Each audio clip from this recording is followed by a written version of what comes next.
Welcome everyone to Kroger Field in Lexington, Kentucky. This is the SEC on ABC, presented by Capital One. Tonight, old friends, now rivals meet at Kroger Field as #1 Georgia is in Lexington to take on the Kentucky Wildcats. And we're just about ready for the opening kickoff. Sean McDonough with Greg McElroy and Molly McGrath. Kentucky won the toss and elected to defer, so Georgia chose to get the football first, and they have Anthony Evans back to receive the kickoff from Aiden LaRosse. The new kickoff man for Kentucky, native of beautiful Cape Town, South Africa. Georgia 2-0. Routes against Clemson at Tennessee Tech. This is their first true road game of the year. And the opening kickoff is a touchback. We welcome you to Lexington. We get a look at a Georgia team that is trying to win its 42nd straight regular season game against a Kentucky team that needs to get its confidence back after they were hammered last week by South Carolina. Yeah, tall order. I mean, Georgia right now through the first couple weeks of the season looks like they have very few weaknesses. Very athletic team. Their quarterback Carson Beck has been outstanding, and Kentucky's coming off of maybe their worst performance of the Mark Stoops era, so trying to bounce back in a big way against what appears to be an unstoppable force in Georgia. Beck, a leading Heisman contender, is off to a terrific start this season. Out of the gun, he hands it off on first down to Trevor Etienne, the transfer from Florida. Ripped down by Zion Childress. It's a gain of 3. It was in this game against Kentucky last year in Athens where Beck emerged as a star. He completed 28 of 35 for 389, which is still his career high, and 4 touchdowns. Etienne again runs for a first down. The 4 touchdowns were his career high until last week when he threw 5 to tie the school record in their rout of Tennessee Tech for the year. 71% completions. That's actually a little bit under his mark from last year when he set the single season Georgia record. 7 touchdown passes and no picks by Beck, the 5th-year senior from Jacksonville. Out of the gun again. Etienne now on his right hip. Beck throws quickly and incomplete in the direction of Dylan Bell with Maxwell Hairston, Kentucky's best cover corner, in coverage, and that's good news for Big Blue Nation that Hairston's out there. He was a question mark with a leg injury suffered last week. Yeah, absolutely massive to have all your guys at your arsenal, especially in the secondary, working against this passing attack. And Hairston, with 5 interceptions last year, is excellent into the boundary against these great receivers. Etienne remains the running back. They have 3 wide receivers. Dominic Lovett was the motion man. Beck looked in his direction, takes off under pressure, and gets tackled from behind at the 40-yard line by Zion Childress again off a 9-tackle game last week against the Gamecocks. Georgia quickly to the line on 3rd down. And 5. Then this big crowd trying to help the underdog Kentucky Wildcats, who have lost the last 14 head-to-head against Georgia. Beck under duress and forced to throw it away. Javon Ribga put the pressure on for Kentucky, and Georgia will punt. And just a 3-man rush up front as Ribga works inside against the left tackle Green. Beats him up inside, flushes Beck from the pocket, and forces the throwaway. Excellent pass rush there by Kentucky, and a nice start from their defense. And important to get off to a good start as Brett Thorson will punt. Mark Stoops said the job for his staff, get the confidence back after that demoralizing loss to South Carolina here. A flag thrown and the kick of beauty by Thorson. Now another flag throws, and players are being separated on the Kentucky sideline.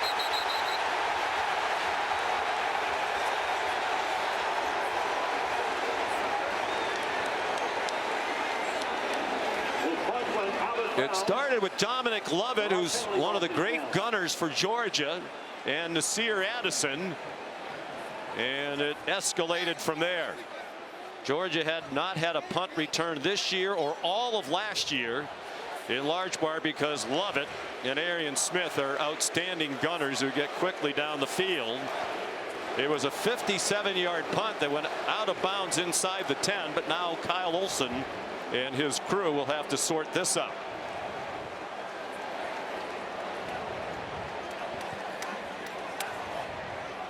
Lovett, the starting wide receiver, and Arian Smith take a lot of pride in their role of getting down there quickly in punt coverage. It's astounding they haven't had a punt returned against them last year or this year.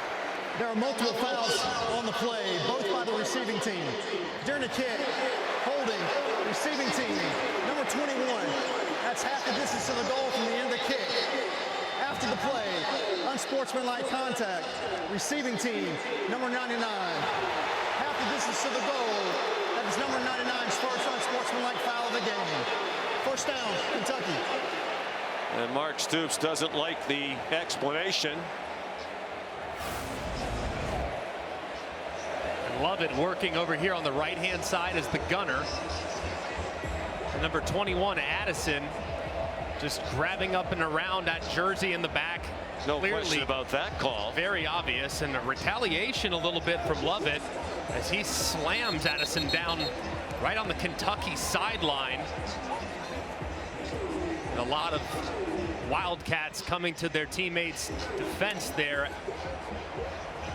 And Kentucky with miserable field position after a shaky offensive performance last week. Will start this game against the #1 ranked team on their own 1-yard line. But not what they were hoping for. Shaky being kind. Brock Vandegrift, the transfer from the University of Georgia. He played against Kentucky last season in a blowout Georgia win in Athens. Relieved Carson Beck in that game. Vandegrift powers straight ahead and got 4 yards to get them out of the hole just a bit. Vandegrift going to have to be really smart tonight, play with little emotion against his former team. He's going to want to show up. He's going to want to deliver the win, deliver the goods to those wide receivers who I think are excellent really across the board. But you have to be patient against a group like this that has this much talent at all 11 spots defensively. They completed just 6 passes last week against South Carolina. 3 by Vandegrift. He's in the end zone and in trouble. He's a very good runner, and he's tough, and he slides down at the 22-yard line. A 17-yard gain. And pressure off the right-hand side, as it's a nice job there at the very end by Sumo Karngbe, the running back, getting just enough of Dan Jackson, the blitzing safety, to allow his quarterback to step up to the outside where Georgia loses contain. And it's a nice gain for Brock Vandegrift on the ground. With 1 yard of offense last week, the rushing yardage total damaged by the 4 South Carolina sacks. He throws on target and in rhythm to Dane Key for a 6-yard gain. Vandegrift grew up not far from Athens, Georgia, in the small town of Bogart. Played at Prince Avenue Christian for his dad, Greg. He was one of the top quarterback recruits in the country. Sat 3 years, 2 behind Stetson Bennett, where they won 2 national titles. Last year behind his great friend Carson Beck. And when Beck told Vandegrift he was coming back for this season, Vandegrift got in the transfer portal, and now he's a Kentucky Wildcat. Jamarion Wilcox, the ball carrier, and he came up a yard short of the first down with a 3-yard pickup. You'll see quite a bit of Jamarion Wilcox today. He's got a lot of speed, but the top 2 backs coming into the season, Chip Trainum and Jason Patterson, both out. They tried to go quickly.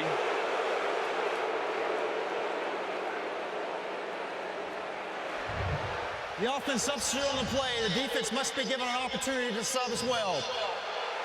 Remains 3rd down. Well, this crowd was not thrilled with the officiating last week when Mark Stoops' team was called for 11 penalties, 10 of them in the second half. So it'll still be 3rd down and 1.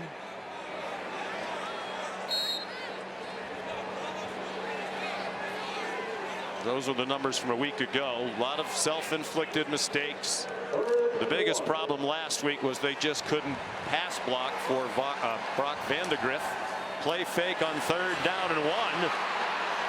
He, with a flag down, is down on the Georgia sideline. Blasted by Nazir Stackhouse.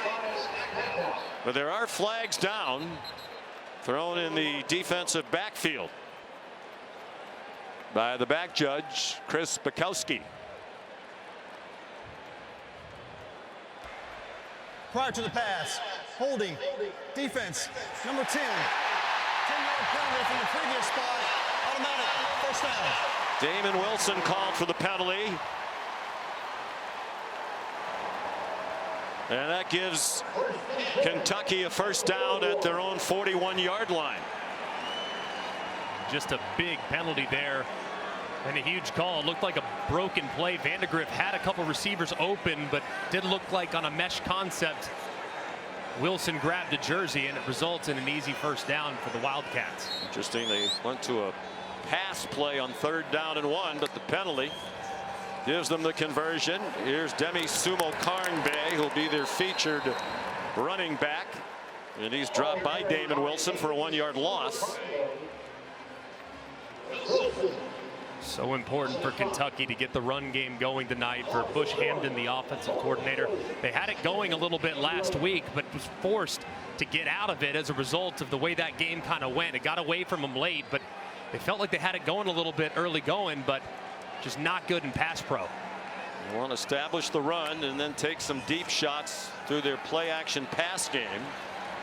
Sumo Karnbay showed himself to be a tough runner, particularly inside last week. He got tackled there by Jalen Walker. They're really without a home run hitter at running back. Those numbers for Sumo Karnbay would have been better last week had he not had a couple of long runs called back due to penalty.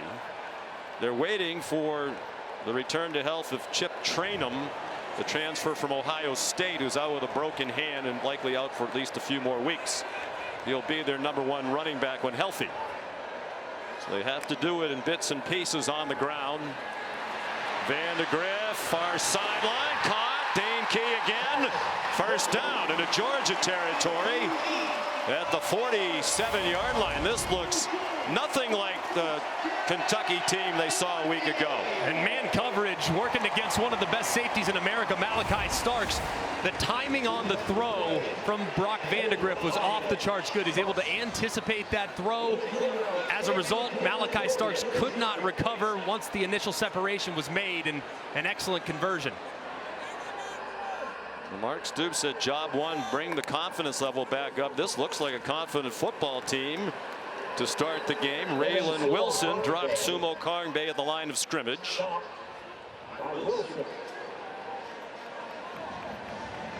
Well, a moment ago, that was a great conversion on 3rd and 8 for Mark Stoops' offense. They can't make a living being behind the sticks against a pass rushing unit like this. They have so much speed and athleticism, and Mark Stoops knows they have to be efficient on 1st and 2nd down to avoid those obvious passing situations against a violent pass rush. But pass rush without Michael Williams, one of the top defensive players in the country, did not dress for the game tonight with a lower body injury. Vandegrift looked downfield and took the check down. The tight end Josh Caddis with his first catch of the season. Short gain to the 44, and they're looking at 3rd down and 7. Already 3 completions. Against a group like Georgia, most teams are going to be a little bit more thoughtful as it relates to 4th down, being a little more aggressive. So Bush Hamdan here might, depending on what they gain here, have the freedom to call a 4th down play as well. So imperative not to take lost yardage here and at least make this decision for Mark Stoops. 10th play of the drive, which started at their own 1. Georgia brings a blitz. Vandegrift lost the football, and it's recovered by Dylan Ray. Gabe Harris, the blitzer, knocked it out.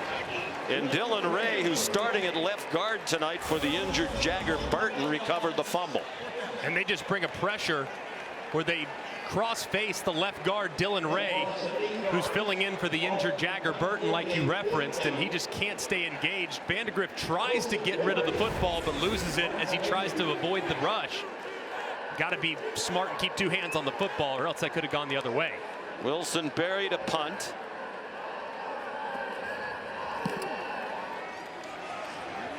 Anthony Evans signals for a fair catch and makes it, and got bumped on the catch. No flag, 40-yard punt. Carson Beck and the Dogs will start from the 13. Each team has had it once, no score.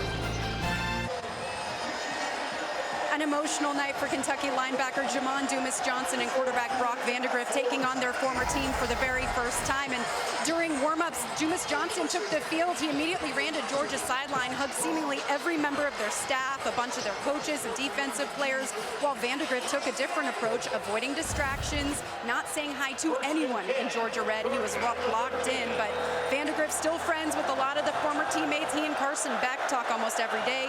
He FaceTimed with a group of Bulldogs defensive players on Thursday, and his former roommate Chaz Chambliss said, "Buckle up." The defense for Kentucky is buckled up tonight. That's Zion Childress again, dropping Trevor Etienne back near the 8-yard line. And Zion Childress, the last couple weeks, has played outstanding football for Brad White, the defensive coordinator. He actually leads the team in tackles for loss, adds another one right there, filling in and making a play behind the sticks. They felt their defense played very well last week for the most part against South Carolina, particularly Childress and Deion Walker, the mammoth defensive lineman at 6'8". Dominic Lovett dropped at the line of scrimmage. It's that man Childress again, the fifth-year senior from Houston who transferred here from Texas State. And just big time right here by Childress, working against Jurasik, who's an excellent blocker out on the perimeter. He goes right around him and makes the play for minimal gain. That was a whiff by Jurasik, the Stanford transfer.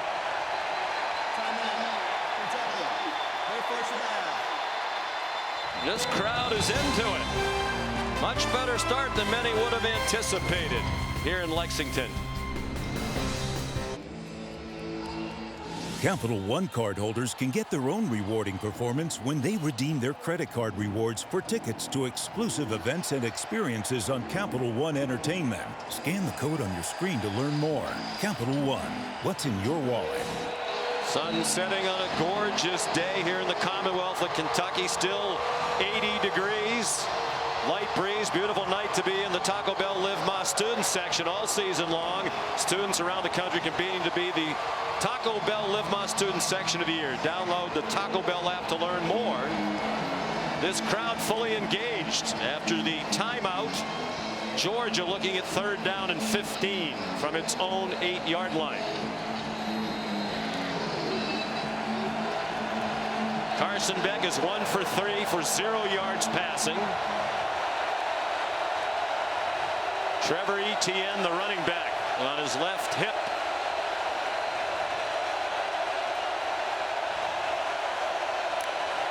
Low snap. He scoops it up. It's deflected and falls incomplete. Intended for Etienne. Deion Walker, their preseason All-American defensive lineman, got a hand on it, and it was thrown off by the mishandle of the snap. Deion Walker working right against Jared Wilson, the center, forces the snap that's just a touch low. One that Beck probably should have handled. He tries to lose it immediately where Walker's there again and tips it before the ball falls incomplete. It's been a terrific start from Kentucky's defensive front. Jared Wilson, the center, is the only new starter on the offensive lineman. This is his first true road game. So Thorson on the punt for the second time. Very little breeze to speak of. It's high but short. Took a good Georgia bounce, went out of bounds near midfield. This is the Dr. Pepper Championship Drive Game of the Week. You're watching the Dr. Pepper Championship Drive Game of the Week. Georgia Bulldogs hoping to drive to another national championship. They won back-to-back titles under Kirby Smart in 2021. in 2022. #1 most of last year. Only lost last season in the SEC title game to Alabama, which kept them out of the 4-team playoff. Big favorites tonight, but he anticipated a tough battle. Said it's always difficult when they come to Lexington. Brock Vandegrift on target to Barryon Brown, their leading receiver from a year ago, who did not have a catch in the opener. He had a catch in 27 games to start his career before last week. Clearly a lot of respect being showed by Dalen Everett. Barryon Brown's got big time speed over the top. It's well protected along the front, something that was a huge problem for Kentucky last week. Give Vandegrift plenty of time to throw, and he throws a strike for a nice conversion. They had concerns even more about their offensive line playing without Jagger Burton tonight, who had started 27 straight games at left guard. Dylan Ray's in at left guard. Gerald Mincey's the right tackle. He was in and out of last week's game and was a question mark. There's a flag thrown. Jamarion Wilcox had his helmet come off. Chaz Chambliss, Brock Vandegrift's former roommate at Georgia, made the tackle. Molly said Chambliss and Vandegrift remain very close friends. Personal foul, face mask, offense, number 85, 15-yard penalty, still first down. Jordan Dingle, reminiscent of last week for Mark Stoops. A lot of self-inflicted wounds in the loss to South Carolina. And he got his helmet ripped off by the face mask by Malachi Starks. Right, and you can see Malachi Starks right there. I mean, left hand just pulls the face mask right off. I'm surprised if nothing else. It's tough to see exactly what they saw with Dingle, at least from that perspective. But man, I don't know how they don't call that at the end there on Starks.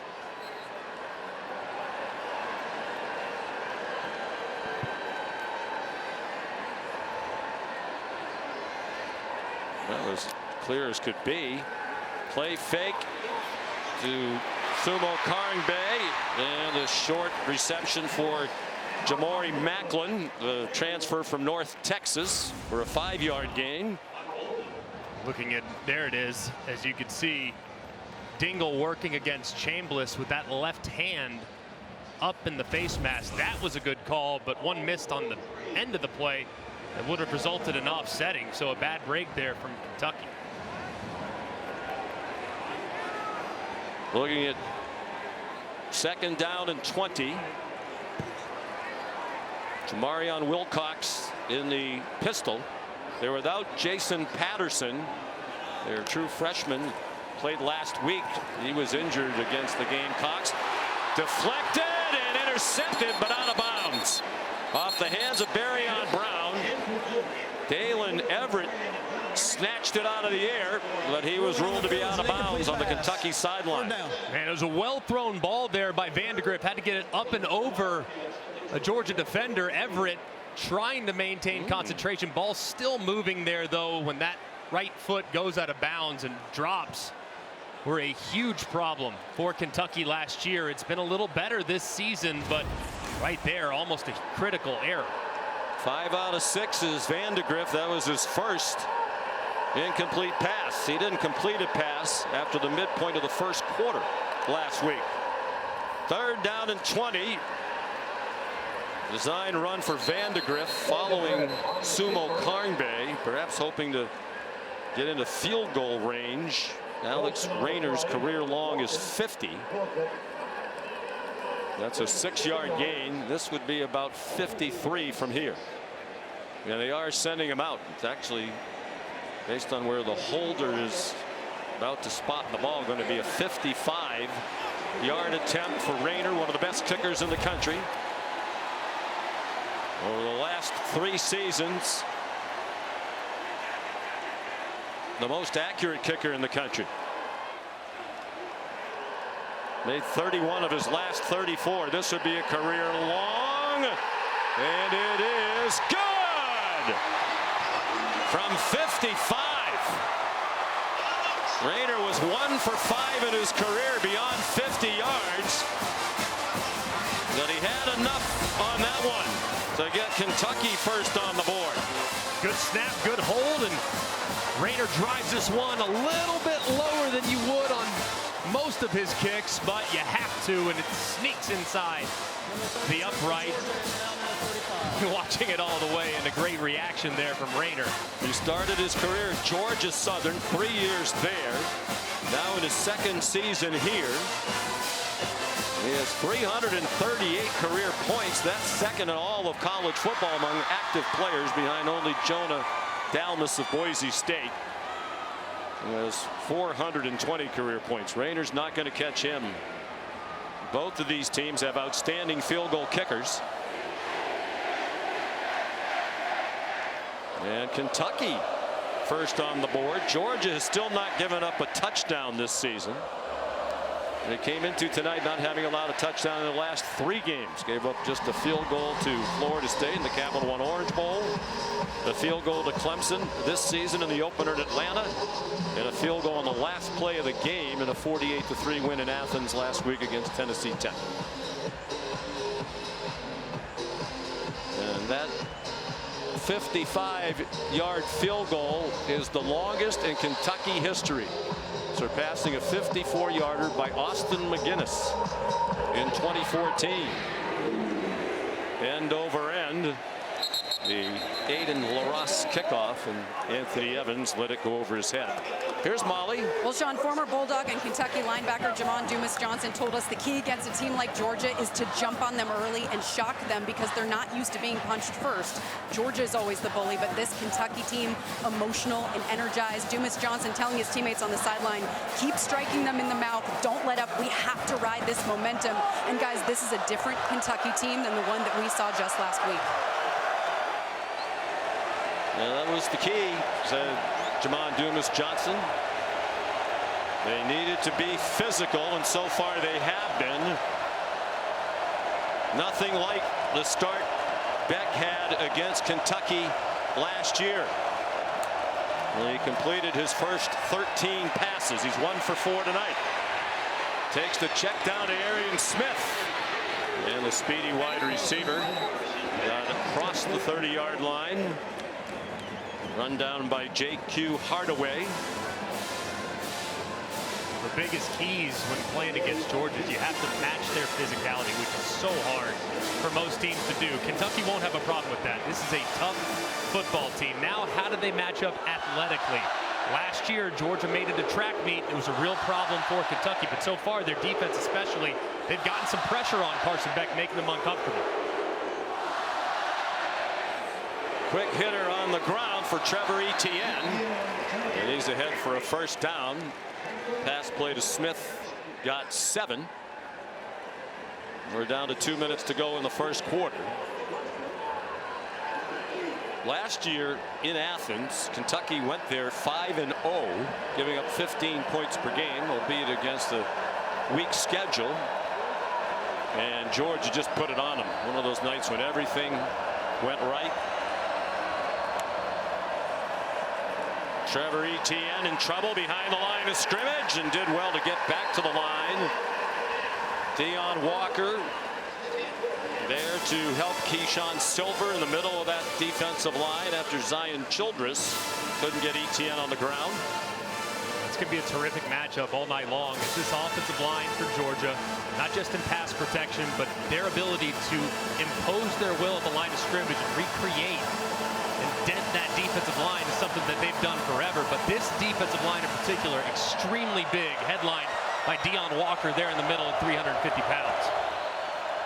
Branson Robinson, the running back, on 2nd and 10. And he is stacked up and driven back. The Eric Jackson leading the way. Their leading tackler each of the previous 2 seasons, and #1 in stops entering tonight. Last year, Georgia, one of the best teams in America on 3rd down. And so far this year, they have not been nearly as good, mostly because they've been playing behind the sticks, a lot of 3rd and longs.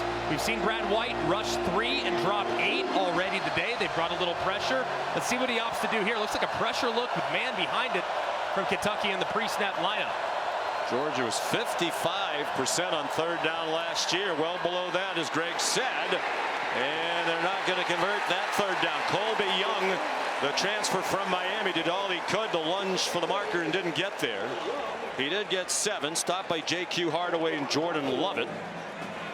And Kirby Smart is going to let the first quarter end. Or is he? He's gesturing as if he wanted it to end. And they are going to let the time run out.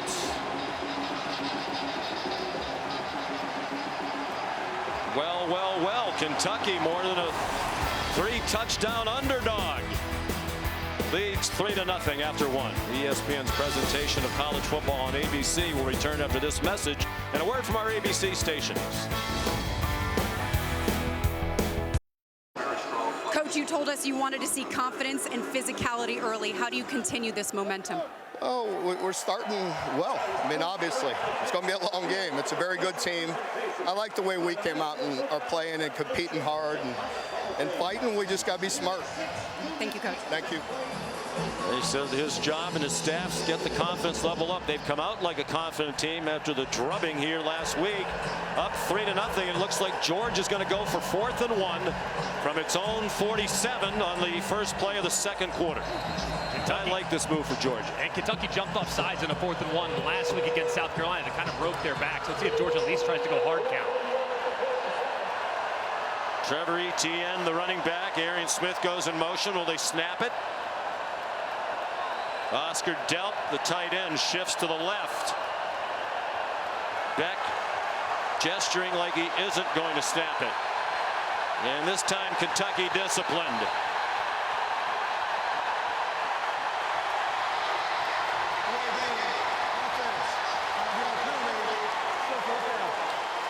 I'm surprised they didn't go for it, Greg. You're the #1 team in the country. You've won 41 regular season games in a row.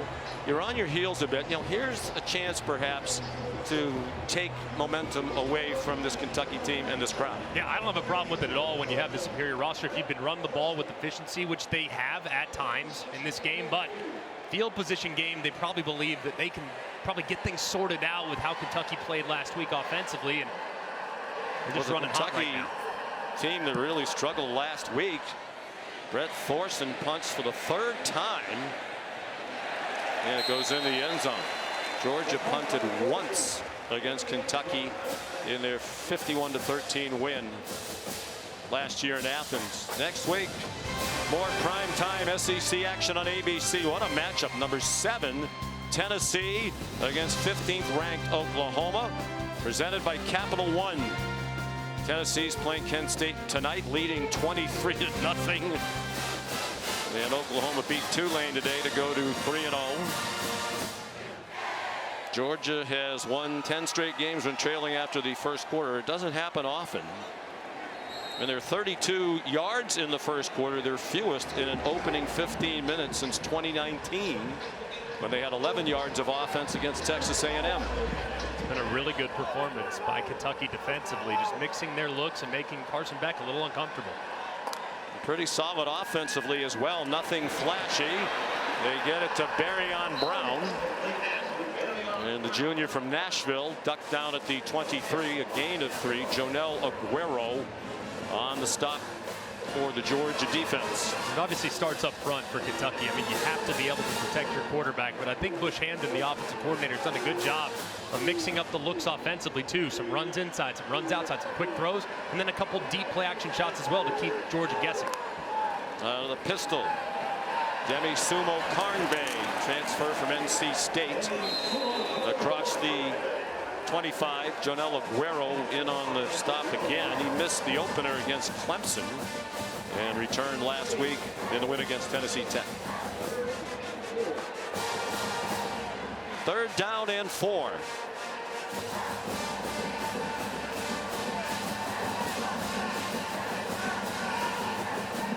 Three receivers, and now they send Sumo Karnbay out in motion. Man coverage for Georgia defensively. Vandegrift 6 out of 7. He zings one on the quick slant for a first down. Dane Key made the catch for a gain of 8. They have 3 1,000-yard career receivers at Kentucky. None of them a factor last week.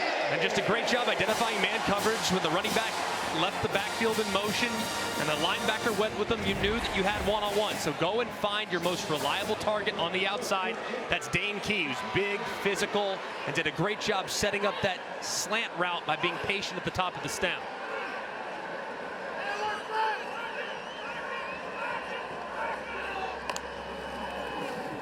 Back to the pistol, play action pass. Vandegrift in trouble after a safety blitz from the freshman KJ Bolden, and he wisely threw it away. There's no intentional grounding. There was a receiver in the area. Check it out. Vandegrift is at Kentucky in part because of his performance against the Wildcats last year. After Georgia got way ahead, Vandegrift went in the game and looked terrific. Completed 5 of 7 for 46 and a touchdown and 2 rushes for 27 yards. When he went in the portal, Kentucky jumped on him. Anthony Brown Stevens got rocked at the 37-yard line. Vandegrift, fourth quarter, 2:38 left in the game on a 4th and goal. He found Andrew Paul for the touchdown. He threw for 46 after Beck put up 389. Brock said he would still be at Georgia had Beck gone to the NFL. And Carson Beck told us Vandegrift was among the very first people he told he was staying to give Brock the chance to get into the portal as early as possible. 3rd down and 7. Vandegrift throws short, and a good tackle by Julian Humphrey to chop down Demi Sumo Karnbay for a gain of 1. And here comes a Kentucky punt. Anticipating man coverage across the board. They get man coverage on the right side, but they get some zone coverage on the left side. This is a combo coverage by Georgia, thinking you're going to get the shallow cross because of a pick, a natural pick, or a rub as offensive players, and he's going to be out the back door with a lot of speed. And they have a zone coverage defender waiting right for him. Great call. Wilson Berry, a 26-year-old Australian, brother of Jordan Berry, who's punted in the NFL for Minnesota and Pittsburgh. And it's down near the 20. A 43-yard punt.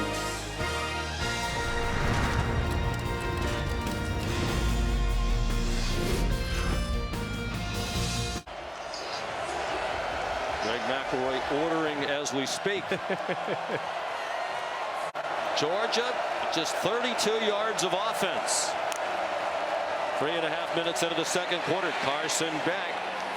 A short completion over the middle to Dominic Lovett. A gain of 3. Just the 14th play run by the Dogs. Kentucky has run 20. Kentucky has a 2-to-1 edge right now in time of possession.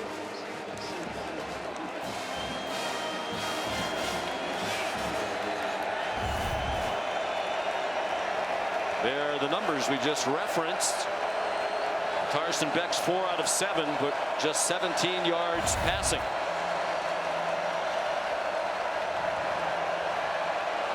And they are definitely taking their time at the line of scrimmage.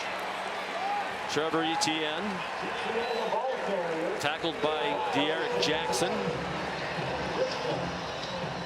That's a 5-yard gain for Etienne, who did not play in the opener, made his Georgia debut last week and was explosive in a brief appearance. 5 carries for 78 yards.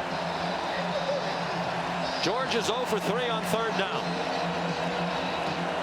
This is 3rd and a long 2. Once the 3-man front, you might try to run it if you're Mike Bobo, the offensive coordinator. Etienne's the running back. They rush just those 3. Beck a lot of time. The pass deflected and still caught by Lovett for a first down at the 44-yard line. There was Jordan Lovett who tipped the pass that was caught by Dominic Lovett. Wow, what unbelievable concentration by Dominic Lovett. Jordan Lovett almost goes up and grabs it, but somehow Lovett picks it up off his shoelaces. Big break for Georgia. They were looking at another punt. That not gone their way. Etienne carries. J.J. Weaver the tackle. Man, I mean, bad decision there by Carson Beck late over the middle, but very fortunate that not only is his guy able to snag it, but they're not punting from deep in their own end yet again. And there's an injured Georgia player. It's their standout right guard, Tate Ratledge.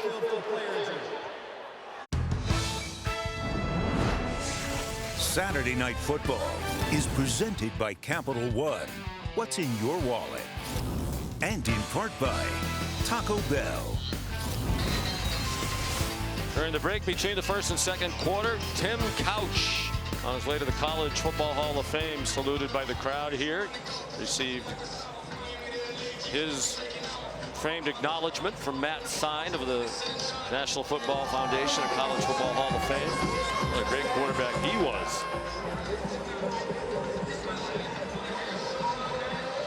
So Ratledge helped off.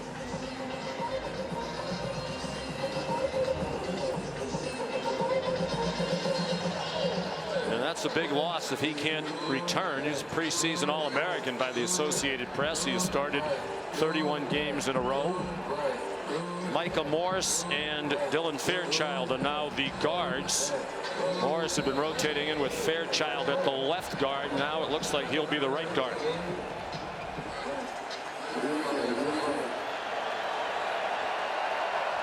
Second and 7, Georgia.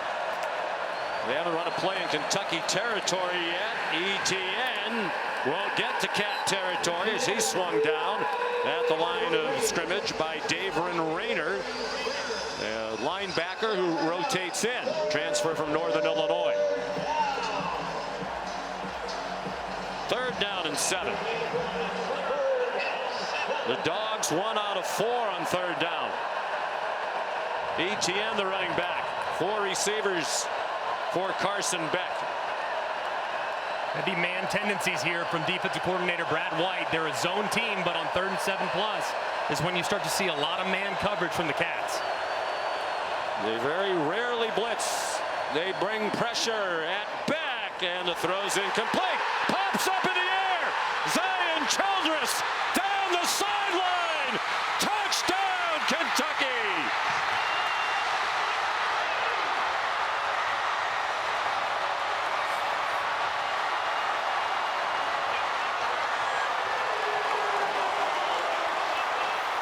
Off the hands of Dominic Lovett. It wasn't a great throw, in part because of the pressure, and Childress brought it back 55.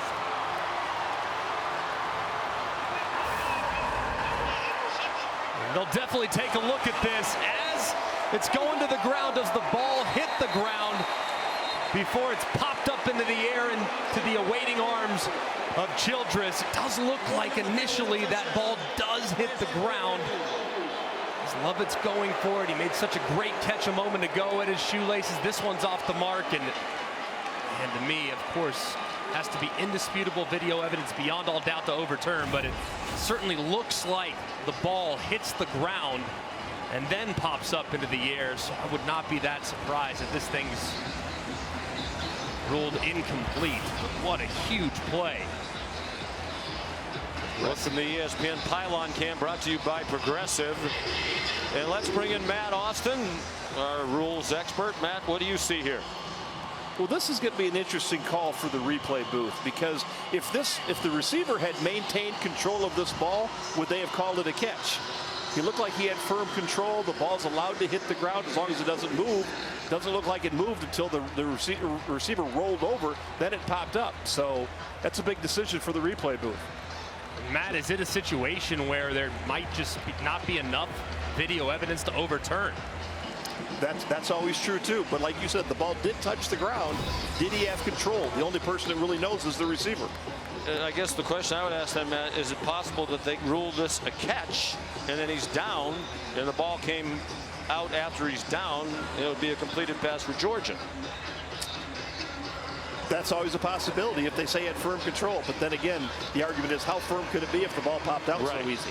So you're probably looking at an incomplete pass. That would seem to make sense. Jim Laborde is the replay official. You know, Mark Stoops didn't want to sound like he was bemoaning bad luck a week ago. Said we didn't play well. We were our own worst enemy. but there were a lot of things that went against them last week. 4 times South Carolina fumbled, and Kentucky didn't recover any of them. After video review, the pass was incomplete. There is no touchdown. It'll be 4th down at the minus 48-yard line. And I think they got that right. I think you and Matt agree. Well, it takes the wind out of the sails, and the initial jubilation of a pick 6 still just held one of the best offenses in the country to yet another punt. So this defense is playing excellent football right now. So now Mark Stoops going to try to make sure that the guys acknowledge the silver lining, even though the touchdown was taken off the board. Yeah, and again, it's 4th down for Georgia.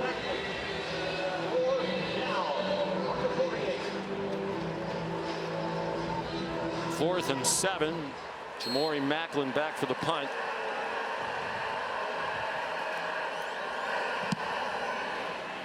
Georgia still has not committed a turnover this year. Thorson, another really good punt that goes out of bounds inside the 10.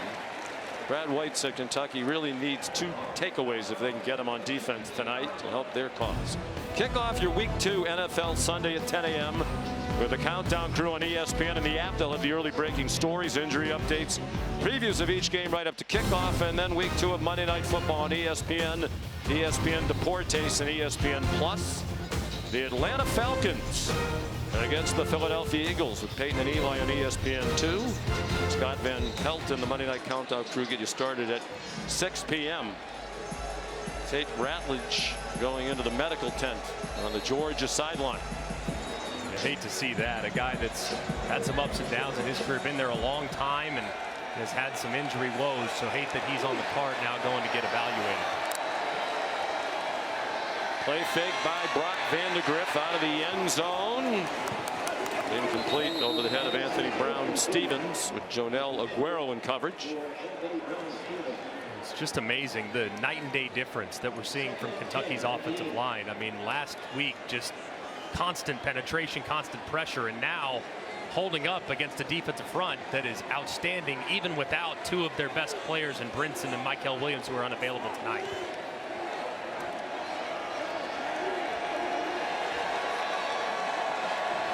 From their own 8-yard line. 2nd and 10, Kentucky. Vandegrift kept it, and he scampers out of bounds at the 14-yard line. Here's Molly. Sean, you saw Georgia right guard Tate Ratledge being taken back to the locker room on a cart with his left shoe off. I'm told he has a left ankle and a left knee injury, and he is ruled out for the rest of the game. So they're going to have to play without one of their most consistent offensive linemen, guys. His career got started slowly due to injury, but once he got healthy, 31 straight starts. We mentioned preseason All-American, a top NFL prospect. 3rd down and 4 midway through the 2nd quarter. Kentucky has the game going exactly as it would have hoped. Under duress, Vandegrift got hit by Jalen Walker, and the pass thrown incomplete, and now there's a late flag, a couple of them behind the line of scrimmage, and the crowd thinks it's going against Walker. Walker hit Vandegrift so hard. Did he drive through all the way to the ground with all his body weight? Personal foul, roughing the passer. Defense, number 93.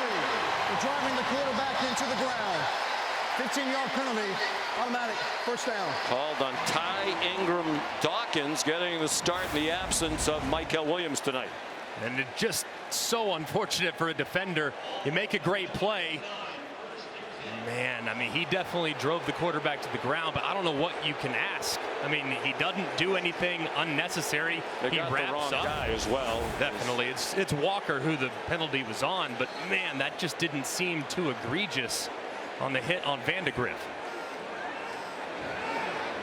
Ingram Dawkins pleading his case with the coaches. It wasn't me. Play fake. They wanted to get more of this. He got it off just in time, and it is caught on the far sideline. There's a flag down. They're ruling it a catch. The Dogs, with the play right on their sideline, thought it was incomplete. It's a 15-yard gain if it stands. There's also a flag. Yeah, I mean, that was wild Just unbelievable concentration from Ferrier. Looked like there was a collision between him and the corner on the sideline. Somehow he was able to concentrate just enough to tap those toes before he went out of bounds.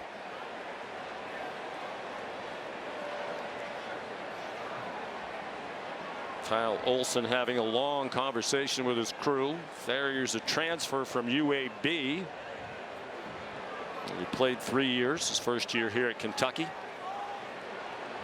And the officials having a very long conversation trying to sort this out.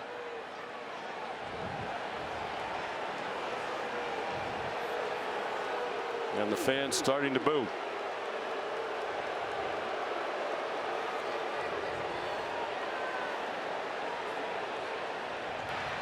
There is no foul for defensive pass interference. Personal foul, hands to the face, defense. Number 55. 15 yards will be added to the end of the play. First down. Jamal Jarrett called for the penalty. The backup defensive lineman, sophomore from Greensboro, North Carolina. And Jarrett's working right against the center in the middle of the screen. You'll see his left hand getting up into the face of Eli Cox as he's trying to disengage right there. And a good call by the center judge. You'll see the flag fly in there from the bottom left corner of the screen. And how about the concentration? They're going back to look at the catch. Looks like he caught the ball. Question is, did he complete the catch? The other question is the first foot come down in bounds? We'll talk more about that when we take a look from our crew. It's an incomplete pass on the replay review. You see his foot, Ferrier's foot, is out of bounds. He hasn't caught the ball yet. But they still get the 15 yards on the hands to the face penalty. So 1st and 10 Kentucky at its own 44, leading 3-0 more than midway through the second quarter. Play action pass, Vandegrift had to get rid of it, and it's broken up beautifully by Dan Jackson. The 6th year senior was intended for Dane Key.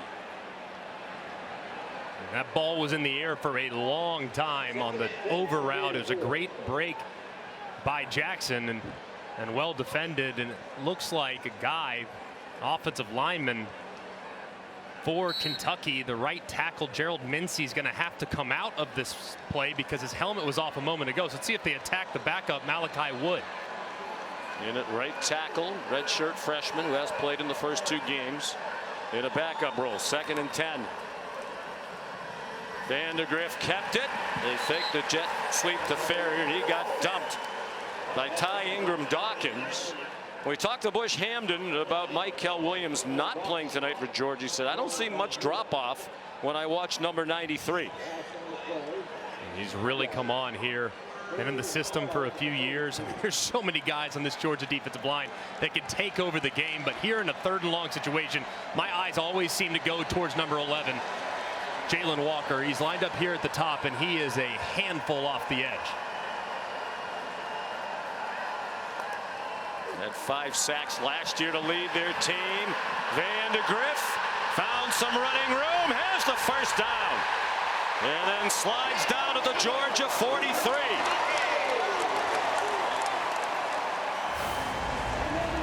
And just a great job here by the offensive line and the running back. How about Sumo Karmbe saving a life as Ingram Dawkins breaks free. Probably going to have a sack if not for the great play there by the running back. And Vandegrift told us a couple weeks ago, hey, I'm not sliding if it's 3rd down or if it's touchdowns. There, he did slide, so a good move, but he got the line to gain first. –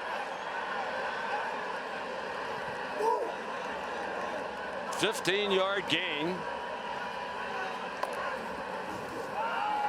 Play fake, and Ingram Dawkins is there again. And this time he got him. Nobody got in the way of the redshirt junior from Gaffney, South Carolina. 2nd sack for the Dogs. Man, I'll tell you what, they have a tight end over there to help. Mincy's blocking down. Caddis is trying to block down, but Ingram Dawkins just way too strong as he works right inside, spin move, and drops Vandegrift for a big sack. Without Williams last week, he had 3 tackles for a loss. That was a career high. Of course, it was against lesser competition, against Tennessee Tech. Program rebuilding under terrific coach Bobby Wilder. Look out! Vandegrift hit and lost the ball. Raylan Wilson knocked it free, and Damon Wilson has it.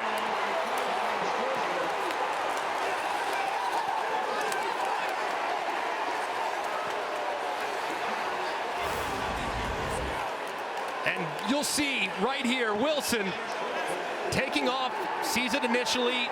Caddis loses him. And Vandegrift, we said it earlier, put the ball on the deck a little earlier. You gotta have 2 hands on the football. He has 1 hand on the football right there. When the defender hits him, Glenn Schumann, the defensive coordinator, saying takeaways have been a huge point of emphasis. They haven't had as many as they want this year, but a big one here that now gives their offense life right outside the red zone. Looked like a whiff by Josh Caddis, who was also involved in the problem on the previous play. 28 yards, the change in field position. First time Georgia's been in Kentucky territory tonight with under 5 minutes to go in the half. Arian Smith fumbled the football, and Georgia recovers at the line of scrimmage. And now they're going to rule it an incomplete pass, that he never had full possession. Arian Smith. He's so good with the ball in his hands, but drops and concentration have been a little bit of an issue.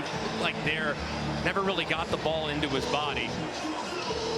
See those Kentucky defenders reaching for that football and dropping them. Unfortunate they called it incomplete.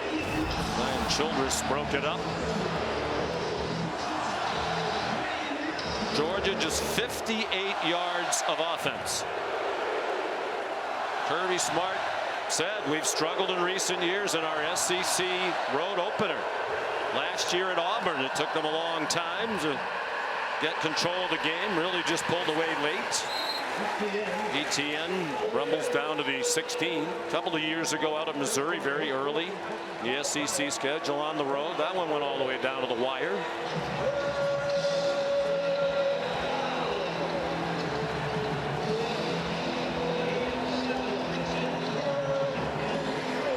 Third down and 3. They're 1 out of 5 on third down. They have Branson Robinson in as the third down running back.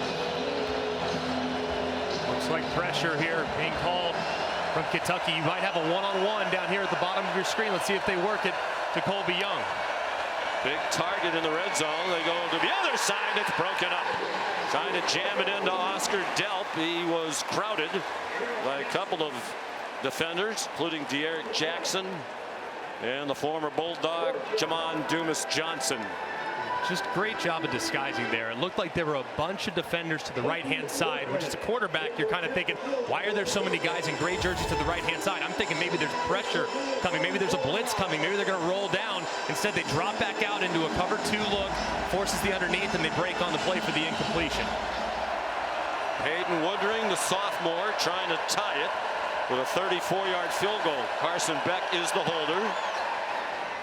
And Woodring remains money. Now 26 for 30 in his career. You're watching the SEC on ABC from Kroger Field in Lexington, Kentucky. Sunday night baseball tomorrow night on ESPN, ESPN Deportes, and ESPN Radio, 7 Eastern time. The Dodgers and the Atlanta Braves. Coverage begins at 6 with baseball tonight. Dodgers leading the NL West. The Braves in a real fight for a wild card spot, battling injuries much of the year. Here are the numbers for the quarterbacks tonight. We came on the air talking about old friends, now rivals, and Vandegrift outplaying to this point the man he used to back up. That's right, Sean. Vandegrift is known for his toughness. He prides himself in that. From that last drive, he nicked up his elbow a bit. It's bleeding considerably, so they wrapped his left arm because it was bleeding so much. But he told us, I'm not afraid to run with it. I'm not afraid to show my toughness. You can tell he's winning his team over with his play here tonight. And he told his teammates, I'm fine, and waved them off when they checked on him, guys. Had a bit of a shoulder issue. Georgia well aware of his toughness. practiced against them regularly for the last 3 years. Darion Brown, no chance to return the Peyton Woodring kickoff. You know, we talked with both sides. We asked Vandegrift, Bush, Hamden, do you have any kind of an edge? Because Vandegrift's so familiar with the Georgia defense. And the other way around, the Georgia defense knows Vandegrift, and both sides kind of seem to think it was a non-factor. Yeah, I think it's a bit of a factor. Look, there is an intimidation factor when you play against a team like Georgia defensively. And knowing that Brock Vandegrift went against that every single day in practice for the last 3 or 4 years, he's seen every pressure they can run. He's seen every coverage they can run. So it feels like the learning curve for some guys. It's hard to ramp things up to play against this type of speed and this type of aggressiveness, and he saw it every day, so not quite as difficult for him. On first down, after the good job by the Kentucky defense to hold after the turnover, Demi Sumo Karngbe tackled by Smile Munden after pickup of 5.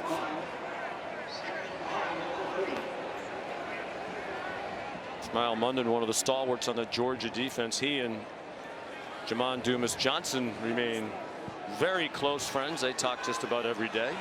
You know, they're on separate teams now. Quick hole for Sumo Karngbe. He goes down a yard short of the line to gain. Chaz Chambliss the stop. Kentucky lines up quickly. Feels like an important play here late in the first half. On 3rd and 1, 3 minutes to go. Sumo Karngbe bounced outside, has a first down. Out at the 46-yard line, 12 yards on the run.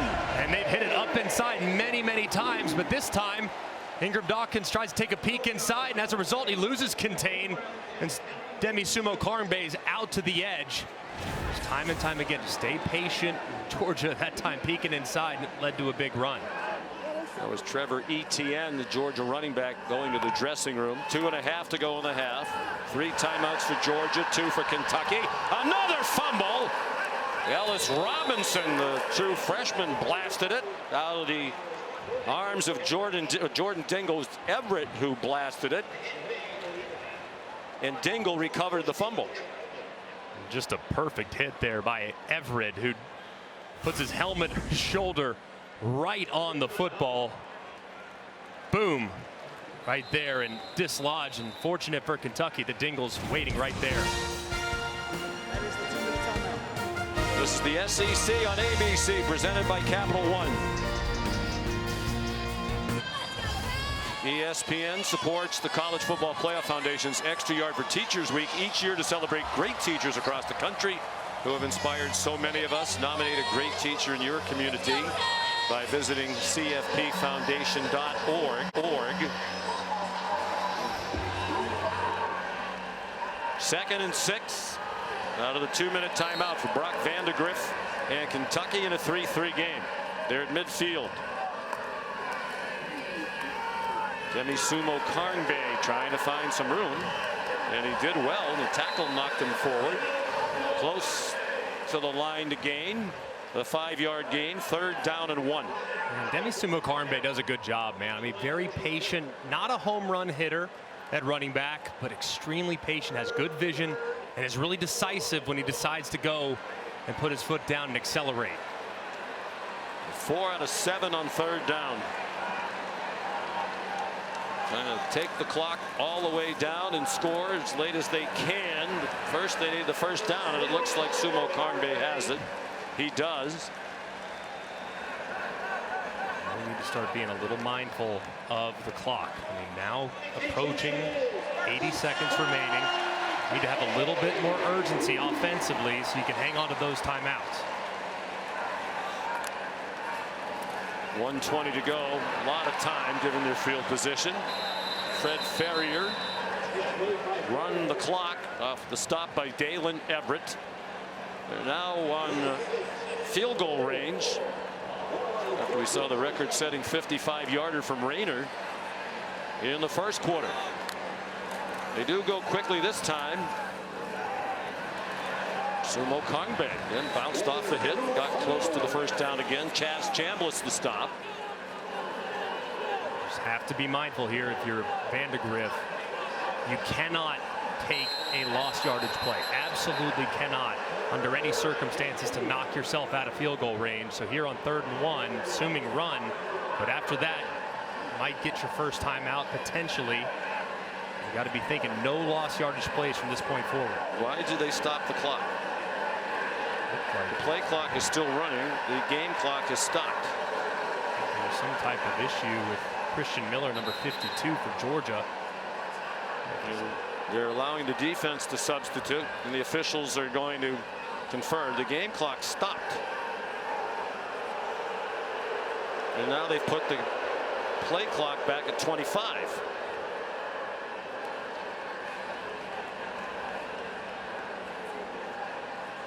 The defensive injury qualifies for a 10-second runoff. Kentucky has declined the 10-second runoff. The game clock will start on the snap. 3rd down.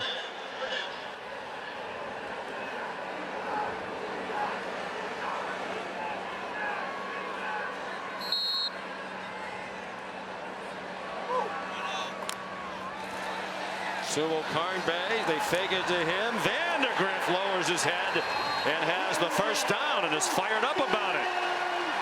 4-yard pickup.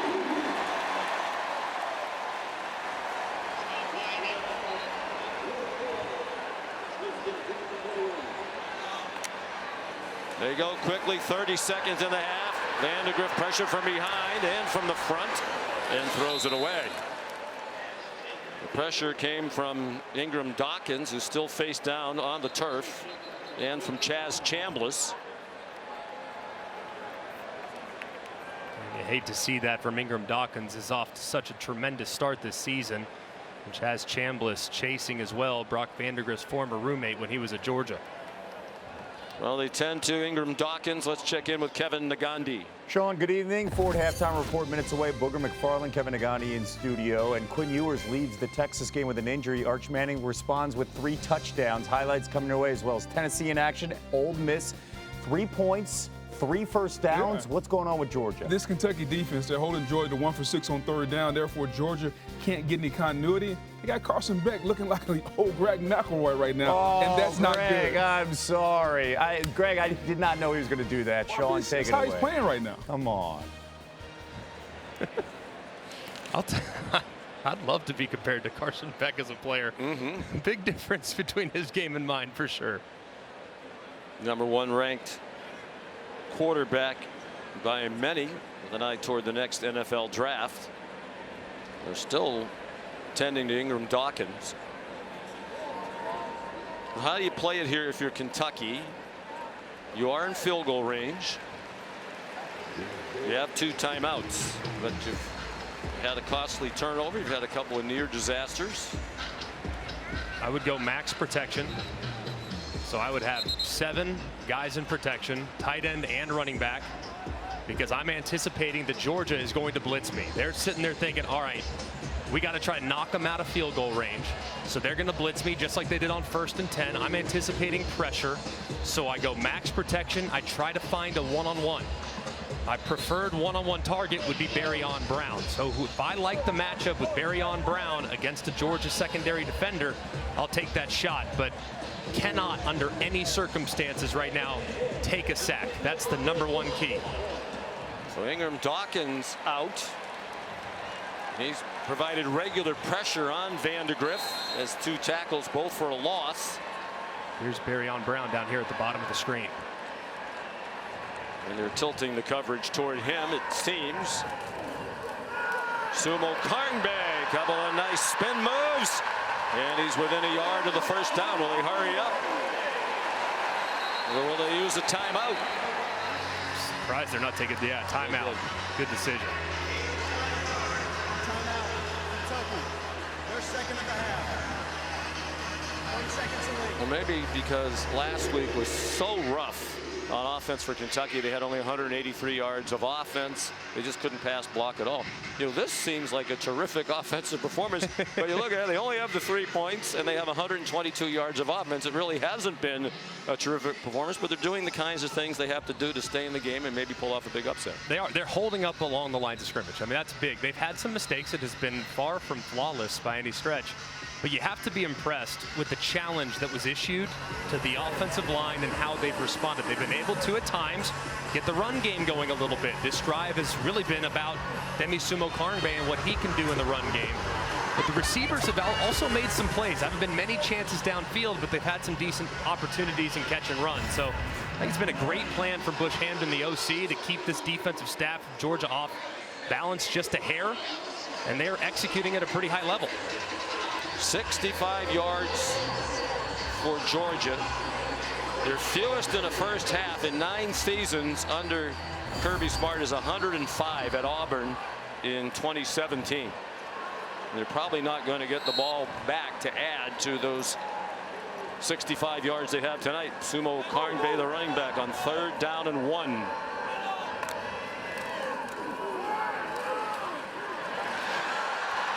Whoa, he got blasted up high by Dan Jackson at the end of the run, but he is a tough runner. And they've had a hard time tackling him. It's looked several times like he would get stopped well shy of where he eventually went down. 9 seconds to go. Kentucky uses another timeout. Mark Stoops wondering about a possible targeting on that hit delivered by Dan Jackson. It was a big collision. A nice run. You see the patience there by Sumo-Karngbe, and didn't look like, to me, Dan Jackson initiated contact with the crowd. Oh, maybe just a little bit there up against the face mask. Thought it was more shoulder pad from the other angle, but let's take a look here. The head. Side of his helmet. Yeah, it looks like the side of the helmet. Dan Jackson that makes the contact, and that halo at the top of the helmet, that's what would require the contact to be made for it to be targeting. So now what do? You're on the 14. You don't have a timeout, so I think you'd repeat. And Mark Stoops is pointing at the screen saying that is targeting in his opinion. The crowd thinks so too as they look at it. But whatever you do, you can't get tackled in bounds or the half's going to run out. Absolutely not. I would move the pocket. I would go and I would start with Brock Vandagriff. I'd have my tight end to the right-hand side. I'd have 2 receivers to the right-hand side. I'd try to run a corner. And if the corner's not there in the end zone, throw it away. And you live to play for the field goal. So I would move the pocket here, basically eliminating the possibility of a sack. And it's corner of the end zone or nobody. So touchdown or incompletion here for Brock Vandagriff if I'm Bush Hamdan, the offensive coordinator. Another time-consuming drive, which was the plan. Establish the run, throw play action passes off the run, move Vandagriff around. Going to have almost a 2-to-1 advantage in time of possession at the half. That's Eric Wolford, who undoubtedly challenged the offensive line after that horrible, surprisingly bad performance last week. Left to go to Alabama and has come back this year to coach the Big Blue Wall. Movement before the snap. Timeout, Georgia. There was a Their first of the half. timeout before the movement. Right there from Georgia's staff. That's called taking a picture. You see what they're going to line up in, and you take a picture, and now you can go talk about the possible formations that you might use. So you're essentially forcing Kentucky to get to their second best play because they're not going to be able to come out and line up the way they just lined up before the timeout was taken. Well, Brock Vandagriff told us all that practice against Georgia over 3 years doesn't really help that much in terms of when you get to line of scrimmage, because Georgia does such a great job of not always doing, not usually doing what you think they're going to do. They don't give you many tendencies, and they are able to check out of things to confuse the quarterback. Do you like the decision here to not even try for the touchdown? I know that terrible things have happened. The defense has played amazing, but I think when you're playing against a team like Georgia, you have to keep the pedal pressed. You have 9 seconds. That means you have a play, at very least. It might be a low percentage play, but even if it's 0.1%, I like the chances of trying to throw it in the corner of the end zone for a touchdown. So a 32-yard try by Alex Rayner. Mark Stoops wants to make sure he has the lead at the half, and Kentucky likely will, as that's good from 32. Georgia's still not given up a touchdown this season. They've now given up 4 field goals. almost at halftime of their third game of the year. Time now for our player check-in presented by Allstate. Zion Childress, the safety, picking up right where he left off the last couple weeks. He's been playing out of his mind for the Kentucky defense, chasing down Etienne from the backside, and then Etienne runs to him. Probably wouldn't do that anymore if I were Georgia. He makes the play in the backfield and then works right inside Jurasic, the tight end. Speed against power. Power with the tight end, speed with Childress, the safety. Speed won that time, and he makes the play right at the line to gain. So just an incredible start defensively from Kentucky, and Childress, man, he's been flying around like a crazy person in the back end.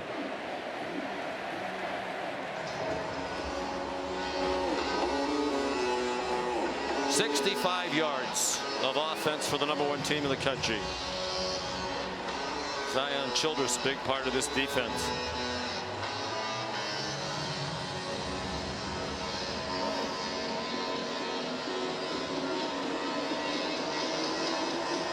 Would you kick it deep? LaRosse has a strong leg, the kickoff man, or would you squib it? I'd squib it, but I don't know anything about kicking, so if you disagree, fine, I'll take your side too. And they bomb it out of the back of the end zone. Anthony Evans will let it go. Here's a look at tonight's college football rankings, brought to you by Goodyear. The AP top 10 entering today. Texas on its way to a big victory, and your alma mater very impressive today at Wisconsin. 6 of the top 7 teams are SEC teams. That's the first time in the history of the AP poll, back to 1936. One conference has had 6 of the top 7. Matter of fact, it had never been 5 of the top 7. Beck takes the knee.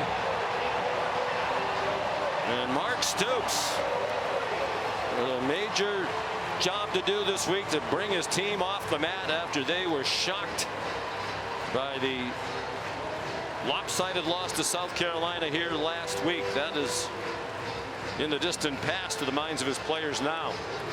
Here's Molly. Coach, what challenged your team most in that first half? Well, their defensive front challenged our team the most. We didn't get many explosive offensively. We haven't been able to generate anything offensively. We don't have much rhythm offensively. Give credit to them. This is the road in the SEC. This is what it is. I'm told your running back Trevor Etienne is out for now with the shoulder injury. What can you tell me about his status and how you get that momentum without him? He may be able to come back. He's done a phenomenal job tonight. He's running his tail off. We got to help him out. We got to get some looser plays, get some things going. All right, thank you, Coach. Thank you. Yeah, they need the ball. They had it for just 10 minutes, 25 seconds in the first half. 6-3 Kentucky at halftime. We'll send it to the studio for the Ford halftime report after this message and a word from our ABC stations.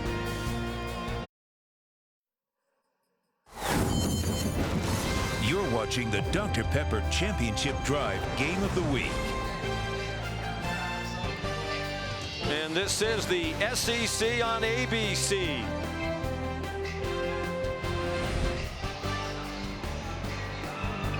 It's presented by Capital One from Kroger Field in Lexington, Kentucky. #1 Georgia trailing Kentucky 6-3 at halftime.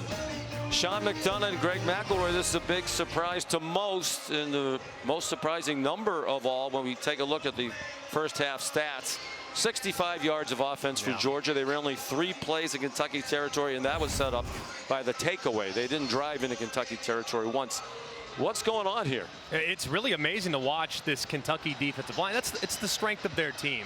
They have veteran players along the front that can take over the game, and they've really answered the challenge this week, going against a super talented Georgia offensive line. Deion Walker has been living in the backfield. Trevor Etienne, the star running back for Georgia, he got hit behind the line of scrimmage on more than half of his carries in the first half. So they're just winning at the line of scrimmage, and as a result, they're winning the game. Peyton Woodring kicks off. Kentucky will get the ball first to start the second half. Here's Barryon Brown. And the kickoff well covered by Georgia. Here's Molly.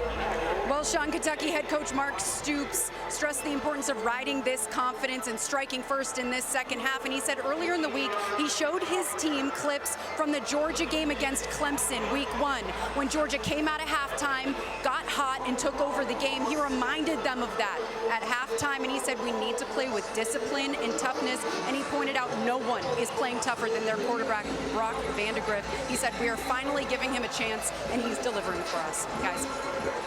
Now, Coach Stoops said Vandagriff really had no chance to perform last week. Constantly under pressure by South Carolina. Demi Sumo Karnbe bounces outside. He already has more carries and yards rushing for the year than he had all of last season when he backed up the 1,100-yard rusher Ray Davis, now in the NFL with Buffalo. And really being thrust into the featured back role is not something that anyone anticipated. Everyone thought it was going to be Chip Trayanum, the transfer from Ohio State. He was going to be the bell cow, but he has really done a great job, especially tonight, being patient in the run game, not deciding which hole to hit too quickly, and bouncing it to the outside when the opportunity presents itself. Trying to play mistake-free football. Vandagriff lost one fumble in the first half, and it led to the Georgia field goal. He runs out of bounds with a first down on a 6-yard run. There's Chip Trayanum, the transfer from Ohio State. Broken hand in the preseason. They hope he might be back in a couple of weeks for Ole Miss. Last season, Ohio State's second leading rusher, 2 years at ASU, 2 years at OSU. Now here to take advantage of the big opportunity with the departure of Ray Davis. Anthony Brown-Stevens, the motion man. Chaz Chambliss trying to run down Sumo Karnbe, and he did after a 2-yard gain. You also have to give a lot of credit to Bush Hamden. I mean, last week, the offense, I thought he really got off script way too early. They had the run game going. It's almost like they tried to get their quarterback going with some downfield throws that resulted in sacks, and as a result, really killed the rhythm of the offense. But tonight, he's been very patient, has given the defense a lot of different looks, and has moved his quarterback outside the pocket multiple times. Hamden was critical of himself about last week. We met with him yesterday. Vandagriff on target. First down. Jamari Macklin out to the 45-yard line. Just a great job, too, by number 81, Willie Rodriguez, the freshman tight end, who sealed the edge. And then they moved the pocket, which is so hard for the defense when you're changing up the launch point for the quarterback. They never know where to rush to. So when you move them like that, it gives you a real nice target and an easy completion. First downs are 14-3. Jamarion Wilcox. And he's down to the 41-yard line. That's 15 more for Kentucky. And they almost, I mean, you look at Jalen Walker, he almost goes down and gets this one on the zone read. But Wilcox too quick. He just goes right past him. Walker never locates, and he's out the gate for another nice gain on the ground. Wilcox stays in the game. Redshirt freshman from Georgia, from Douglasville. His first career action in the opener against Southern Miss. Here he comes again. He's down to the 35. More of the same for Kentucky. They are just continuing to lean on that offensive line, a group that struggled so mightily. Without their left guard tonight, Jagger Burton, in steps the backup Dylan Ray. And the left side of that offensive line is playing so well and creating some space in that Georgia front. That line anchored by the center, Eli Cox. Another tough run. Jamarion Wilcox, first down to the 30-yard line. 4 carries for 29 yards for Wilcox, who had just 2 carries for his career prior to tonight. Now this is a spot. You get 1st and 10, 30-yard line. I'm thinking if I'm Bush Hamden, I'm going to take a shot. Play action. We've been running the ball really well. I'm going to go hard play action with full protection and see if I can't hit one of my speedy wide receivers in the end zone. 8th play of the drive. The first 7, it featured 6 runs. Sumo Carnbay. That offensive line was surprised for Kentucky and how much it got dominated last week. Mark Stoops had a conversation with Eli Cox, the center leader of that group. 2nd team all conference last year without Jagger Burton as usual to his left. This offensive line much better for Coach Wolford. Just a great answer too. And the guys that struggled last week, Marcus Cox and Eli Cox, they've played extremely well at left tackle and center respectively. Here comes a Georgia blitz. Vandegrift time, and the receiver was not on the same page. He threw it behind Dane Key, who was running to the post. Vandegrift trying to anticipate with pressure in his face, trying to get that ball out quickly, but because of the rotation by the defense to the right-hand side, he had one-on-one on the backside for Barryon Brown, and he got to continue to look in his direction because he's had some one-on-ones today. For his 3rd down and 8 on that final drive of the first half that resulted in the go-ahead field goal, Kentucky went 4 for 4 on 3rd down. For the game last week, they were 3 out of 15 against the Gamecocks. Sumo Carnbay breaking tackles, and then he gets belted. Dan Jackson came up to hit him. Jalen Walker had him down low. 4th down and 2, no hesitation. Mark Stoops wants more points. So many teams, Mark Stoops asked him yesterday, they are always thinking you got to be aggressive against Georgia. You got to be aggressive. Going forward on 4th down, being aggressive in plus territory. His defense has played so well tonight, and he trusts them so much that he's willing to take the 3 here as opposed to potentially rolling the dice on 4th and short. Rayner already 2 for 2 at the school record 55-yarder. This is from 40.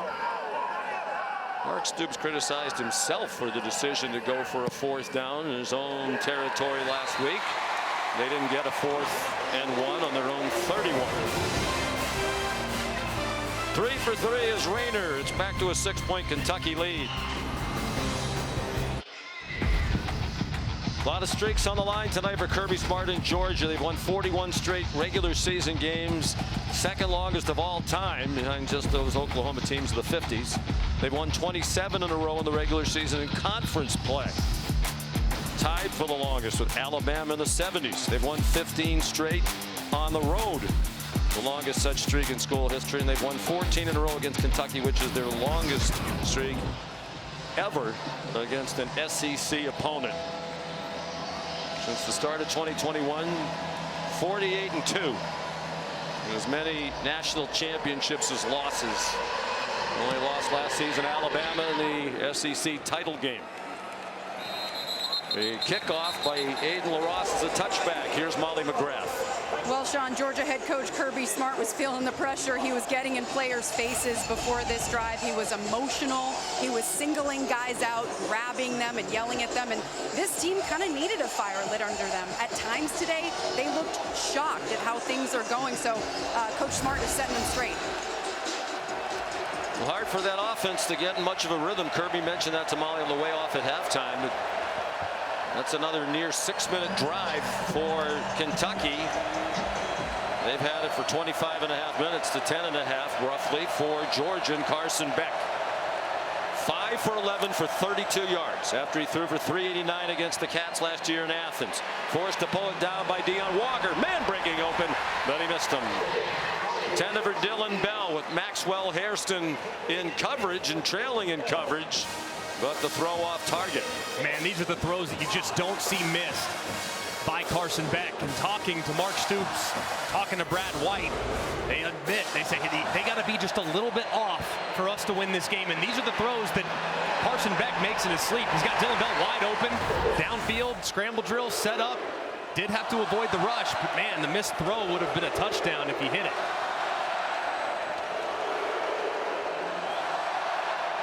Nate Frazier is in at running back now, the freshman from Los Angeles. Beck got belted as he threw, but he got it to Dominic Lovett, who swung down at the 42-yard line. Trayvon Ripka delivered the hit on Beck, but he still got it off for a gain of 34. And a miscommunication between the freshman running back and the left tackle, Ernest Green, which results in a big hit on Carson Beck. Just freshman running back mistake right there. First time the offense has advanced the ball into Kentucky territory. Frazier dumped by David Rayner. That looked like it could have been a bigger problem for Georgia, with the defenders from Kentucky arriving just as the ball did. Loss of 5. Georgia trying to come back without the terrific guard Tate Ratledge with his leg in a boot.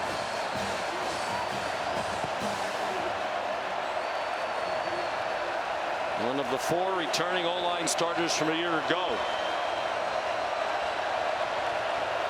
Trevor Etienne back in at running back. Frazier's played sparingly. Movement.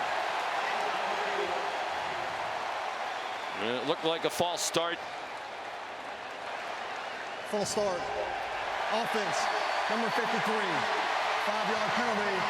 Still second down. Dylan Fairchild, the guard. He was in a stance for a long time, trying to get some type of communication. He looks inside at the center, and then looks up, and just doesn't time it up right. So as a result, he steps back, and Georgia in second and long. Second and long, you just got to try to get half of it back if you're Carson Beck. Set up a third and slightly more manageable. 3rd and 10, 3rd and 8. Don't have to get it all back right here. Etienne, the running back.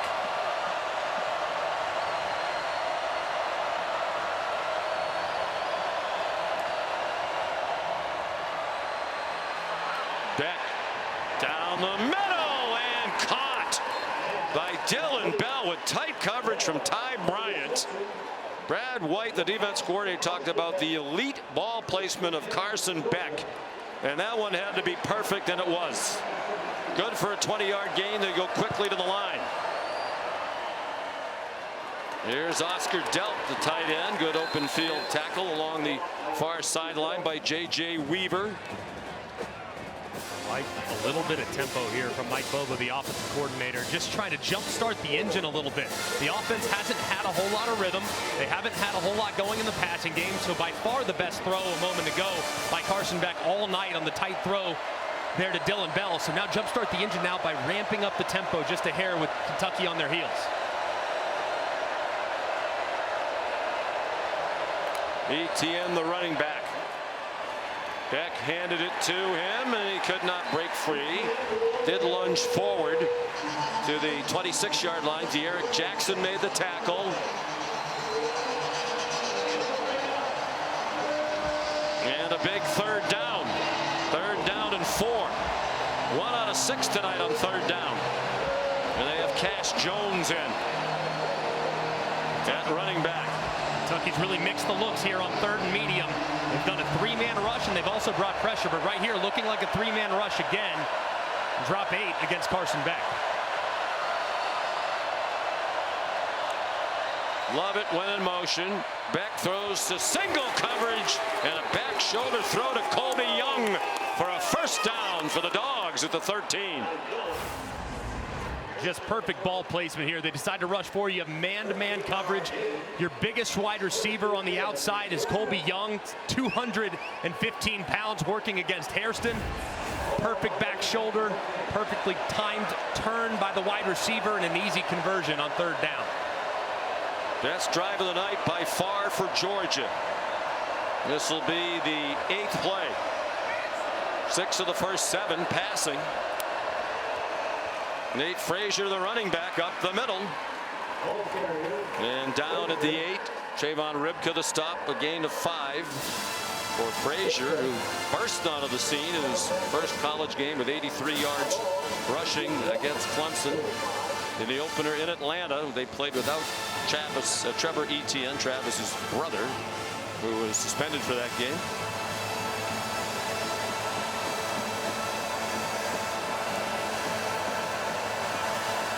Under 5 minutes to go in a fast-moving third quarter. Frazier again trying to bounce outside, and he's dropped. Back at the 13-yard line by Ty Bryant. And Bryant with a great job. Look at the eyes. Into the backfield, sees it the whole way, sees the handoff, and then boom! He takes off and drops the freshman behind the line of scrimmage. These safeties have been great in run support all night long between what we've seen from Bryant and Childress. They mark it at the 12, a loss of 4.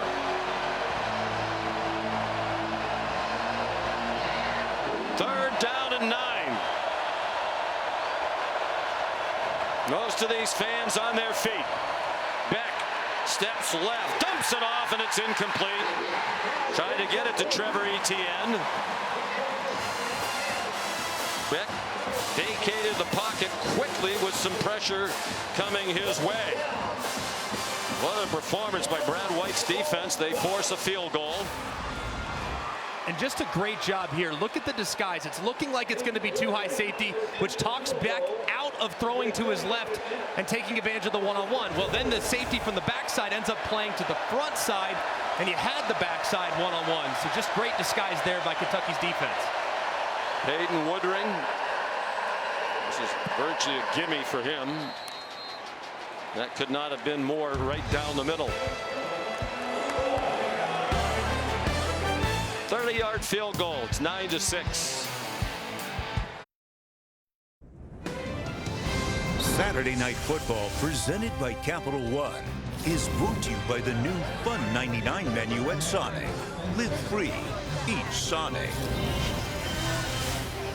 About 60 miles away in Bardstown, Kentucky, known as the bourbon capital of the world, the 33rd annual Kentucky Bourbon Festival. I know you would have liked to have been there yesterday. You were here working. About 15,000 visitors made their way to Bardstown for that annual event. So the best drive by far for Georgia tonight. Matter of fact, Beck in the first half went 5 for 11 for 32 yards. On that drive, he was 5 out of 7 for 65 yards. Very dangerous. Barryon Brown back for the kickoff from Peyton Woodring. And this one's deeper and no chance to return it for Brown. Time now for our Modelo playbook. Follow up the bourbon with a beer. It's excellent job here by Brock Vandagriff moving in the pocket. He feels that rush to the outside. His running back saves a life, and he takes off and makes that aggressiveness with the rush pace. Now you can't rush as much. You can't blitz as much. They have to kind of stay back because they're threatened by the quarterback's legs. As a result, you have time. You throw the circus route for a nice gain, and then you move the pocket. So you're getting a lot of different looks from Bush Hamden with where he has his quarterback setting up. That's taking pressure off his offensive line, and it's allowing Vandagriff's athleticism to put strain on these pass rushers for Georgia.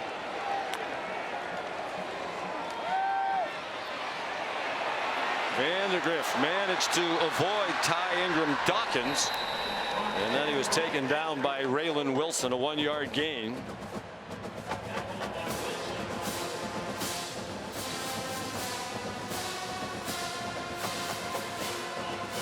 Three and a half to go. Third quarter.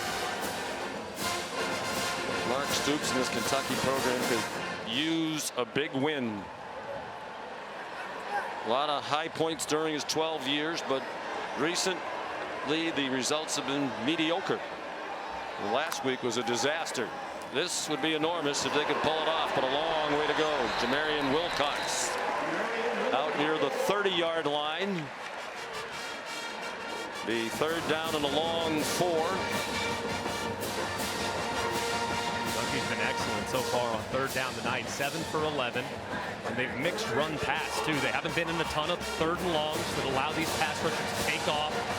But here in the 3rd and 5, you'll be looking in the direction of Dane Key, number 6. He's kind of been their guy on third down. Very reliable, big, physical, and sure-handed. And he's working against Everett here at the bottom of the screen.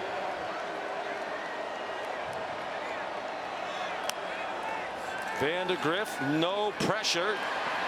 Zings one, and it's broken up. Even with all that time, he couldn't find anybody open. Nice play by Julian Humphrey to bat it out of midair. Trying to get it to Fred Ferrier. And just a little bit late here. He looks, he likes it to the right. He thinks he's going to work there. Has to scan it all the way back to the middle. He has Ferrier initially, but just takes too long. It allows the defender to recover, and he breaks in front of it and makes a terrific play. Third punt for Wilson Berry. Anthony Evans back for it.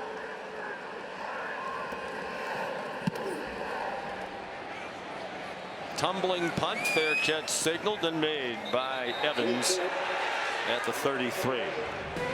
37-yard punt. You're watching the Dr. Pepper Championship Drive Game of the Week. Kentucky's last win against the #1 ranked team in the nation for Rich Brooks back in October of 2007. It was #1 LSU. Andre Woodson's third touchdown pass put them up by 6. First possession to the third overtime. The Cats de-stuffed a 4th down and 2. The most recent win, they're 3-17 all time against AP #1. They beat a great Oklahoma team in the Sugar Bowl in 1951, and they won at Ole Miss in 1964. It's the 4th straight year when Kentucky has played Georgia that the Bulldogs are #1 in the country. They've lost their last 9 games against the top-ranked team. Carson Beck pulls it down and runs out of bounds to the 35 with a 3-yard gain. Wisely done there by Carson Beck. Sensing that momentum had shifted in favor of Georgia. Kentucky fresh off a 3-and-out. Like Bobo calls a shot downfield, tries to go for the jugular. Carson Beck, it's well covered. He sees it, hit what you can, as opposed to trying to force it into good coverage. So that's a good veteran play there by the quarterback. Has not been in this situation very often. 15-1 as the Georgia starting quarterback. He took the helm the start of last year. Out wide it goes. Out of bounds short of the first down is Dominic Lovett with a 5-yard gain. It'll be 3rd down and 2 at the 40 with a minute and a half and the clock running to go in the 3rd down in the 3rd quarter.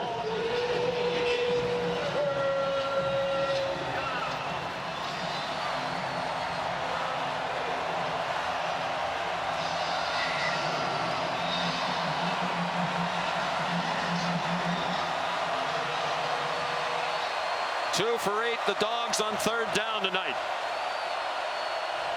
Arian Smith, the motion man. They powered straight ahead. Trevor Etienne.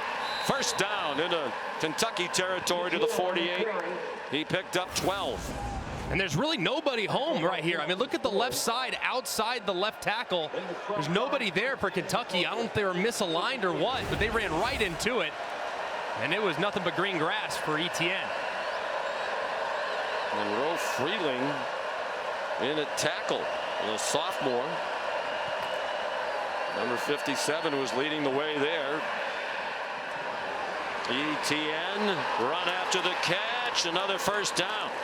Taken down by Trayvon Ribka at the Kentucky 37.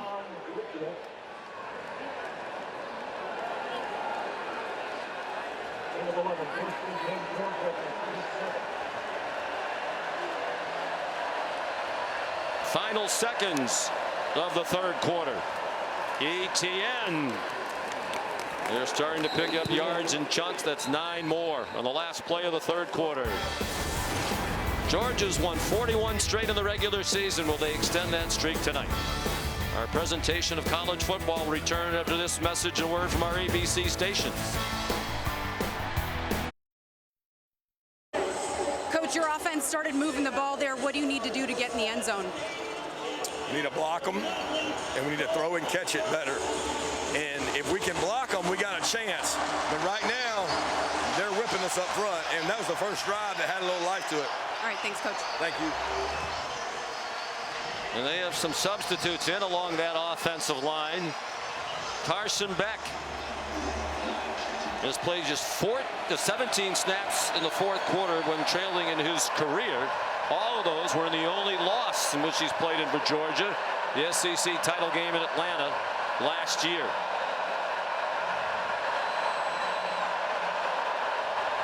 Nothing but field goals so far tonight. They're at the 29, 2nd and 2 on the first play of the fourth quarter. And Trevor Etienne got driven back by De'Aaron Jackson, short of the first down. A great job by Jackson. You're going to see he kind of steps out and then fills back in right behind the block to the left-hand side. It collapses, and that's a heck of a play there by the linebacker who's led Kentucky in tackles the last few years.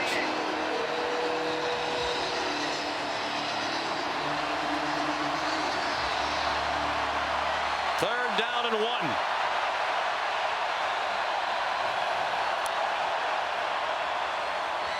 Etienne finds a seam, stays in bounds, touchdown. They're going to mark him out at the 11. Out of bounds at the 11. 17-yard gain.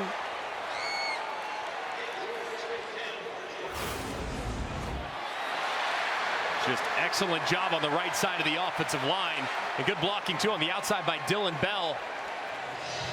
A whiff right there. He tries the tightrope, but you see that left foot out of bounds about the 12-yard line. A good call by the official who's staring right at it. Christian Story whiffed on the tackle, the transfer from Alabama. So still not a touchdown in this game. Beck, Arian Smith down near the 5. J.Q. Hardaway, the tackle for Kentucky, with a 6-yard pickup. The offensive line of Georgia has really answered the challenge from Kirby Smart here on this drive. You would think here at the 5-yard line, second down, just continue to lean on that offensive line. There's hands on the hips for the Kentucky Wildcats. They just made a substitution, so they have some fresh bodies in there, but that run game, those holes are starting to open up a little bigger for Georgia offensively. Monroe Freeling is playing left tackle. Ordinarily, Ernest Green plays there. They're without the right guard, Tate Ratledge, but they're still driving. Etienne stopped short of the first down yardage. They can get a first down without a touchdown. He got 2. DJ Waller, part of the group that drove him back, the transfer from Michigan.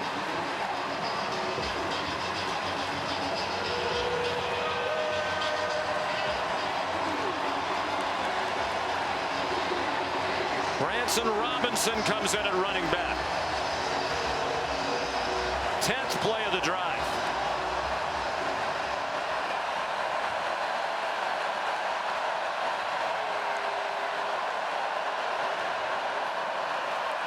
Robinson to the goal line. Touchdown, Georgia.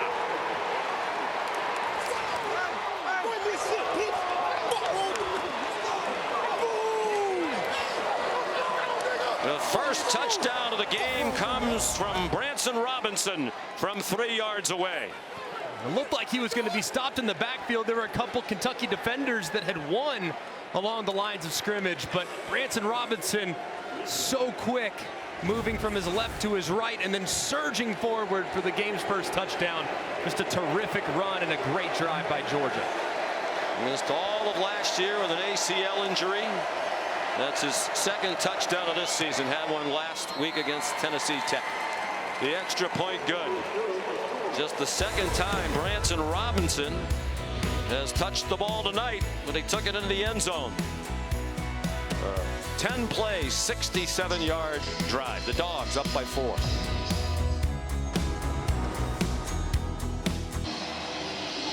Let's take a look at the touchdown on the AT&T connected cam. Trevon Ripka wins, but it doesn't matter because watch Branson Robinson. He just zooms out with a little lateral step. I mean, he's tackled right there, but how about the little lateral shuffle and dart right to the end zone? Just a tremendous move. And there was a Kentucky defensive lineman right there in the backfield to make the stop. That was Michael Morris, the right guard. He was in for Tate Ratledge, who didn't block anybody, but they still got it into the end zone. The kickoff is a touchback by Peyton Woodring, and here's Kevin Nagandi. Showing time now for our Chick-fil-A move on the field, the stunner in Starkville. Mississippi State favored by 10.5 over Toledo, but here are the Rockets. Tucker Gleason to Jerwan Newton, and look at this score, 38-17. Toledo right now with the lead. That game over on ESPNU, and a reminder, Noche UFC. You can order it. Go to espnplus.com/PPV. UFC Bantamweight champ Sugar Sean O'Malley in the Sphere. It's a beautiful sight. Take a look in Vegas. Back to you. And my favorite quarterback, Greg McElroy. All Sean's are tough, Greg. I've heard that. I like him against you, though. Vandegrift. And under duress, he got it off. Demi Sumo Karngbay. C.J. Allen made the tackle. Vandegrift took the hit, got it off, first down. Their longest play of the night is 18 yards. That one good for 11. Just their 10th play of double figures in yardage.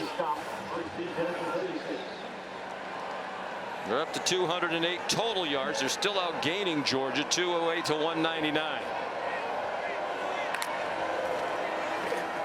Sumo Karngbay.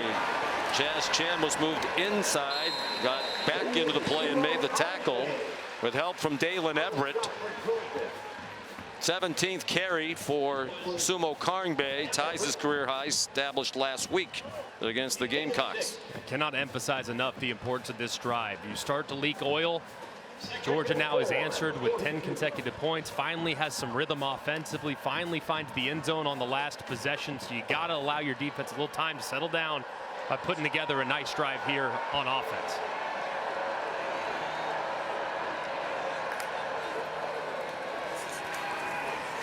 Vandegrift throws too high.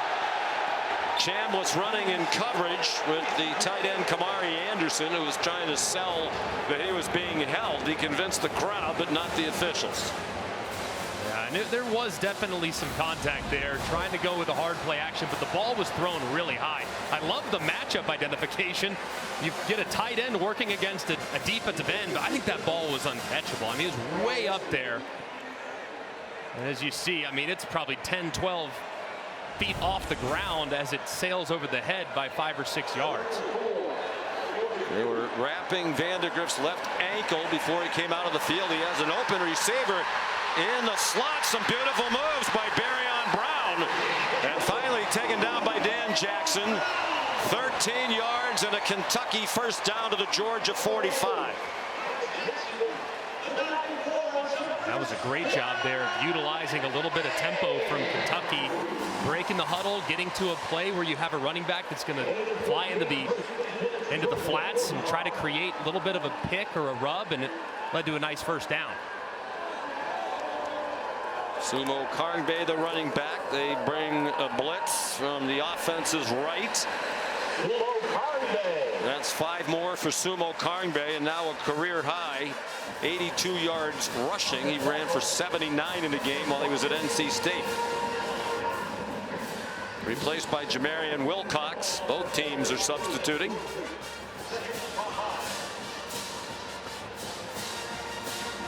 And one thing that this game makes you think about, Greg, is how good that South Carolina defensive front is. No doubt about it. As they whipped Kentucky up front last week, this O-line has held its own against Georgia tonight. Wilcox stacked up, looked to be about a foot short of the first down. You'd have to think this is 4-down territory. No question. Plus territory, short yardage. Absolutely think it 4-down territory. Mark Stoops said going for that 4th down in his own territory last week was largely a product of analytics. You got the sense he's going to go with his gut going forward. We talked with him yesterday. Ferrier with the motion. Sumo Karngbay breaks free from a would-be tackler behind the line of scrimmage. Xavier McLeod couldn't get him down. He's been injured and is in action tonight. A 4-yard gain and another Kentucky first down. And Nazir Stackhouse actually wins across the face of the center Cox, but Sumo Karngbay, man, he is so good. He's so shifty, and he, much like we just saw for Robinson a second ago, a defensive lineman wins, but a great move to the outside gives him some space. Under 9 minutes to go. Georgia blitzes, and this time C.J. Allen stops Sumo Karngbay for no gain. Actually, it was Jamarian Wilcox 10, not 0, Sumo Kongbe. You got to remind now your quarterback, Brock Vandegrift, right on fringe field goal range. You cannot take a negative yardage play, and that helmet communication that the OCs now have to the quarterback, a direct line, just a reminder, cannot take a sack in this situation. 9th play of this Kentucky drive. The throwback is deflected and falls incomplete. Jalen Walker got a hand on it.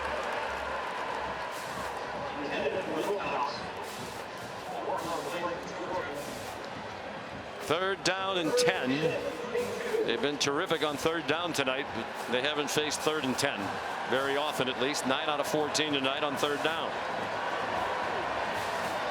Brock Vandegrift's 12 out of 21 passing for just 97 yards. 2 for 2 on third down on this drive, the Wildcats.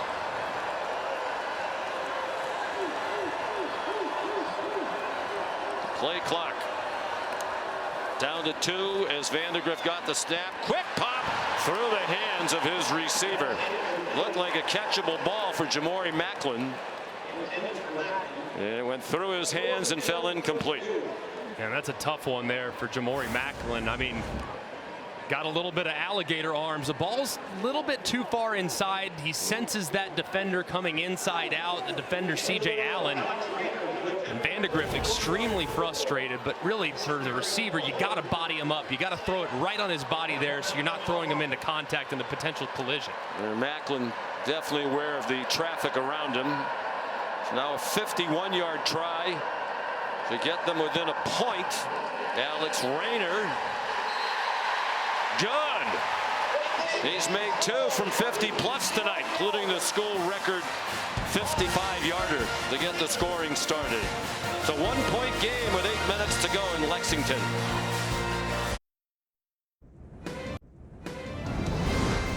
Saturday Night Football is presented by Capital One. What's in your wallet? And in part by Fubo. Watch college football and more at FuboTV.com. 13-12, Georgia with 8 minutes to go. Kirby Smart told us last night it's always tough when we come to Kentucky, and the numbers bear that out.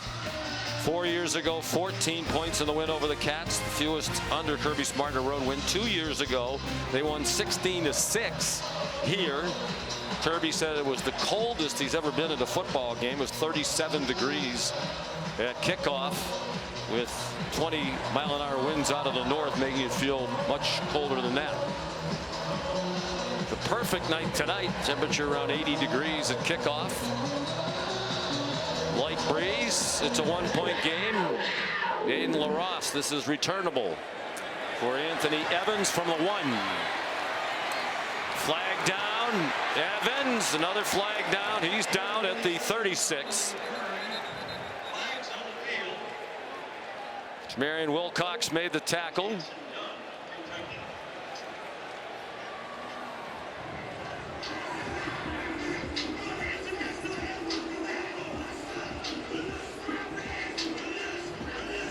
Kyle Olson is the referee.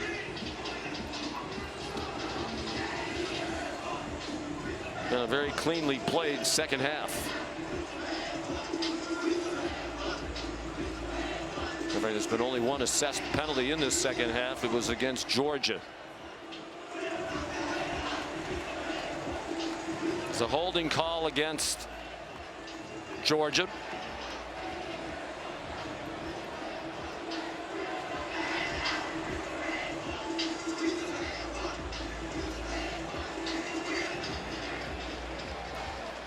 During a kick, holding, receiving team. That 10-yard penalty been enforced in the previous spot. We will re-kick.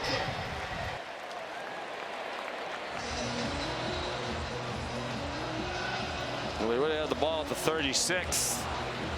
Now with the kickoff, they should be able to make it a touchback and gain field position. You see number 20, it appears, Ja'Cory Thomas, who grabs the jersey of number 81, Willie Rodriguez. that's what the official saw. So wisely choosing to re-kick here as opposed to giving Georgia field position at the 26-yard line. He's going to kick off from the 45. LaRosse with plenty of leg to make it a touchback. He's from Cape Town, South Africa. Hayden LaRosse. His dad was a great rugby star. Hayden came to this country as a freshman in high school to Chapel Hill, North Carolina. He was a punter last year at UT Martin, where he led the nation in FCS in punting average, better than 47 yards a punt. You ever been to Cape Town? I haven't. What a beautiful city. Unbelievable. I've heard good things. Gorgeous.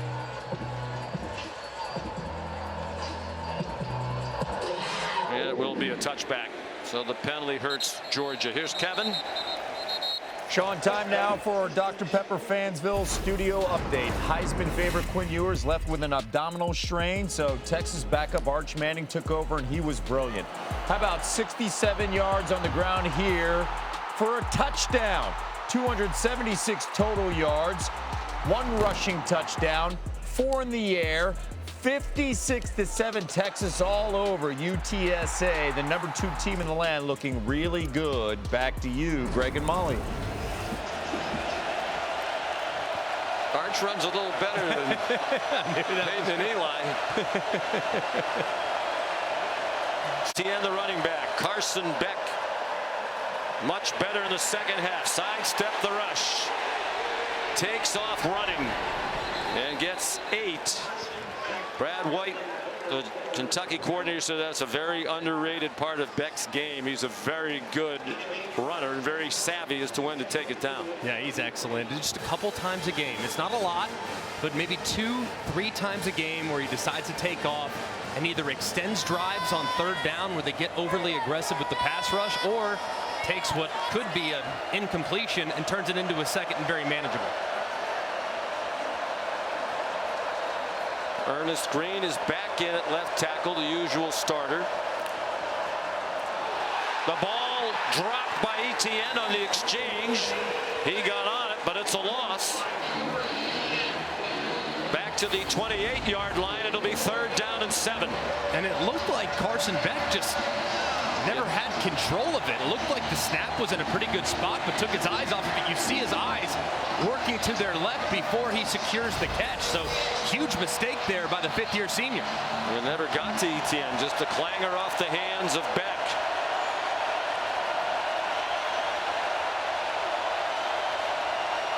Crowd fully engaged, on their feet. Beck in trouble. He escapes. Beck throws incomplete behind Oscar Delp. Just a desperation throw to get rid of it.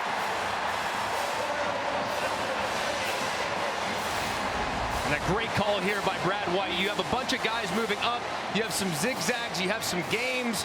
And you have 6 guys rushing and overload the protection on the right-hand side. Just an excellent job of forcing Carson Beck out of the pocket and maintaining great coverage downfield, so there was no option for him to work on scramble drill. Brett Thorson will punt for the 5th time. Maury Macklin back deep with 5 punts, matching his most ever in a game. 3rd time he's done it. He got a great bounce off a low kick. It certainly was not pretty, but effective. 57-yard punt. Kentucky will start at the 16-yard line, down by a point. You're watching the SEC on ABC.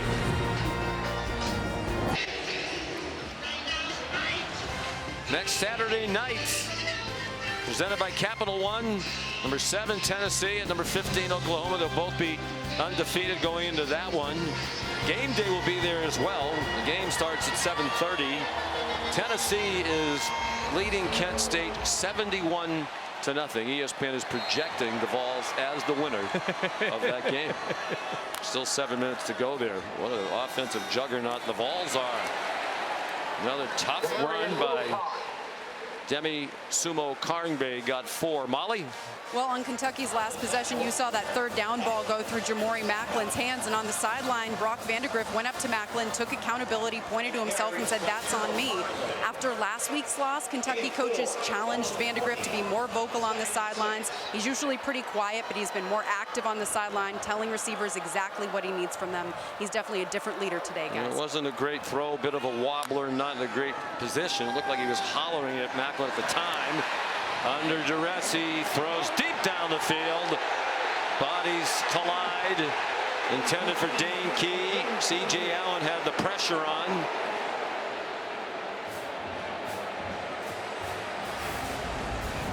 It looked like the throw as Vandegrift got hit as he was trying to release this football. Looked like as Dane Key was trying to work through it, there's definitely contact, and I'm okay with the no call there. I'm not sure he could have made up enough ground on kind of the throw that fluttered in the air. Taking the deep shot gives them a difficult third down and 6. 9 for 15 on third down. Vandegrift rolling right. Jalen Walker coming after him. There's a flag down. The pass is incomplete. Flag down in the secondary. Demi Sumo Karngbe, the intended receiver.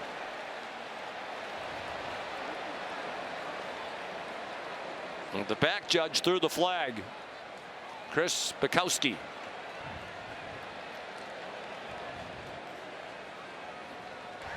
Prior to the pass, holding, defense, number 24. 10-down penalty, automatic, first down. Malachi Starks, who was involved in that mini collision on the previous play, flagged this time. And you're going to see the receiver working against Malachi Starks. He's in man-to-man. He tries to cross-face right there, but Malachi Starks, his hand kind of grabs up around the shoulder pad and doesn't allow the receiver, Dane Key, to get out on his route. One of the best in the country in coverage as a safety, but that time, pretty good route, and he has to hold on for dear life, and the official calls it. Brock Vandegrift, well aware of what a great player Starks is. So I'm going to have to use my eyes to try to move the safety out of position. Georgia blitzes. Walker again in hot pursuit. Vandegrift runs away from him and gets knocked out of bounds near the first down marker by C.J. Allen. Well, the Georgia defenders know he has that speed. They practiced against him for 3 years. Just a great job here. Protection, Jalen Walker fighting through 2 Wildcat blockers, and he forces him out of the pocket. The progressive pylon cam shows you the big collision there between C.J. Allen and his former teammate Brock Vandegrift. They did just barely get the first down. They're at the 40. Sumo Karngbe bouncing off Georgia. Would-be tacklers. Has not been a great tackling night for the usually reliable Georgia defense in that area. 8-yard gain. Bear in mind, Alex Rayner's already kicked 4 field goals, 2 of them from 50 yards. They don't have to go much further to get into his range. And the clock is a factor now. 4.5 minutes to go. 3 timeouts for each side. On 2nd and 2, the pistol. And Sumo Karngbe has the first down at midfield. Marion Wilcox, rather, his stand-in.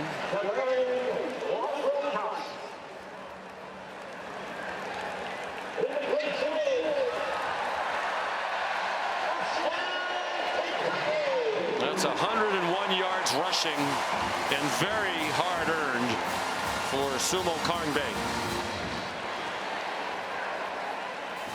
And you get the feeling here, Greg, Kentucky won't be in a hurry. They'd like to milk it down as far as they can, get to field goal range, and try to get Rayner out there for another try. Jamarian Wilcox gets 3. It's rare, too, to see Georgia getting pushed back at this point of the ball game. They have so much depth defensively along their defensive line. They can go 6 deep and deep to tackle, no problem. Glenn Schumann, though, is without some key playmakers up front defensively. Warren Brinson's out. Jordan Hall is out. Michael Williams is out. So you got to wonder if that depth is being tested more tonight than it would be normally at 100%. Play fake on the jet sweep action. The pass batted down. Smile Munden, Nazir Stackhouse. Right in the face of their former teammate. Really well defended there by Georgia. Kentucky tried to go with a little play action sneak. The tight end up the seam. But instead, Stackhouse and Munden are there and tip the pass before Vandegrift can get it to his outlet in the flat. So 3rd and 8. They'd like to make it at least a manageable 4th down. Don't think they would go for 4th and 8 with all their timeouts and the 2-minute timeout. Vandegrift dumped as he threw it. Jalen Walker in his face again. The ball is out. There has not been a whistle. And now there is. Gabe Harris picked it up. There was a whistle. It was not audible to many. Jalen Walker just goes right around the left side of this offensive line. I mean, that's the speed rush that gave Kentucky so many fits last week against South Carolina. And Walker, one of the most explosive edge defenders in a pass rush situation in the SEC, delivers another big hit. That's got to be 4 or 5 hits that he's had against Brock Vandegrift. He's been after him with regularity here in the 4th quarter especially. So with 3:03 to go in all their timeouts and with 8 yards to go, Wilson Berry is on. There is a smattering of boos from the crowd. 4th punt for Berry. Anthony Evans back deep. There's a flag down. Flag on the play. And the whistle stops the play. Prior to the snap, false start, kicking team, number 44. 5-yard penalty, still 4th down. Please reset the game clock to 3:03.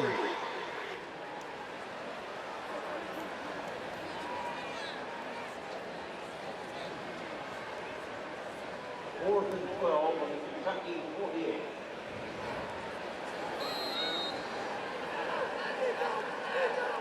So the line of scrimmage now, Kentucky's 48.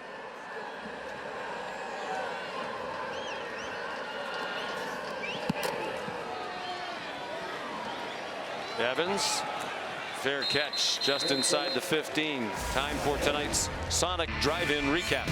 Really, these last couple drives for Georgia starting to figure it out along the offensive line, the running game, as they lean on Trevor Etienne, the transfer from Florida. Get it to him between the tackles. You get it to him out in the flat. See what he does with it. The guy's excellent with the ball in his hands after the catch. This time almost tight ropes the sideline before giving way to Robinson, who pays it off in the end zone for the game's only touchdown. This offensive line really struggling throughout most of the first 3 quarters. Has settled in here in the 4th quarter against an excellent Kentucky defensive line, and the offense has a lot of rhythm as a result. Better in the 2nd half, but it still adds up to just 202 total yards for number 1 Georgia. Nate Frazier stacked up. Mark Stoops will use his first timeout. The clock is still running, and several seconds ran off. Jordan Lovett up from the secondary. Please reset the game clock to 2:53. Next week, our primetime matchup on SEC Network is at 7:45, Georgia Southern and number 5 Ole Miss. Ole Miss 3-0. Defeated Wake Forest today 40-6. Download the ESPN app or go to ESPNplus.com/schedule to watch all the action. You know, if you're Georgia here, how do you play it? I just continue to lean on that run game. They've done a pretty good job running it between the tackles, but at this point, I might think to maybe get to the outside just a little bit more. I have really athletic running backs. And the defensive line of Kentucky, they know that they're going to try to run the football. They're going to be very, very stout between the tackles. You have a 350-pound defensive tackle that's an All-American in Deion Walker. So maybe try something outside the tackles and see if you can't use your athleticism to your advantage. Second and 9.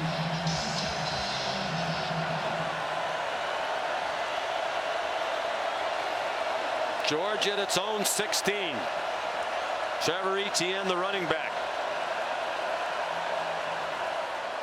They play fake it to him. Down it goes. Dominic Lovett out of bounds with a big first down for Georgia, all the way to the 49. Great call by Mike Bobo and well executed for 36. And just a thing of beauty, Kentucky really selling out against the run. You see linebackers, you see safeties, all with eyes in the backfield. They get Lovett in the slot, slow developing play action, a little bit of misdirection in there as well. He breaks to the out, and that's how much trust Kirby Smart has in his starting quarterback to put the ball in his hands backed up, and you can run your way to victory. He lets him unleash. It's a big play. Huge play. 1 yard gain to the 50. Mark Stoops electing not to use the timeout. He's going to let it go down to the 2-minute stoppage.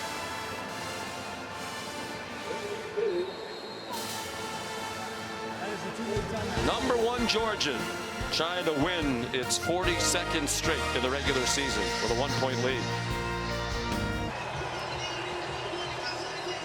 Back at Kroger Field in Lexington, Kentucky, number 1 Georgia leading Kentucky 13-12 at the 2-minute timeout of the 4th quarter.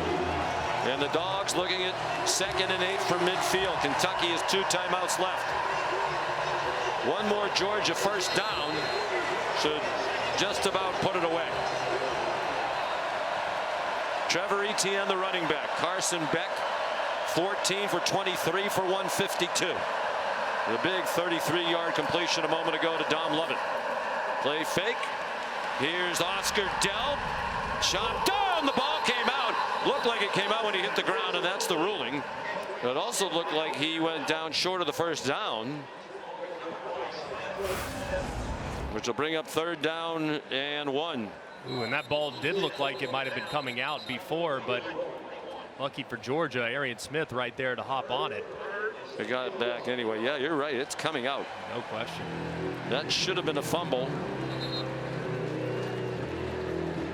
But Arian Smith recovered. And it's actually a break for Kentucky, because if it was a fumble, boy, Kirby Smart is getting after his group. This is a big review coming up, because it looked like to me on the first look, Greg, that where Arian Smith recovered the fumble, they might have the first down. Yeah, it looks like his ball kind of squeaks out, falls forward just a little bit, where Arian Smith can recover it. Yeah, he's right along that 40-yard line. View from the progressive pylon cam. Let's bring in our expert, Matt Austin. Matt, what do you think? I agree with everything you said, Sean. It does look like the ball was definitely out before the runner was down, and it did trickle beyond the line to gain, so this should be a first down Georgia. Which would be an enormous break for Kirby Smart.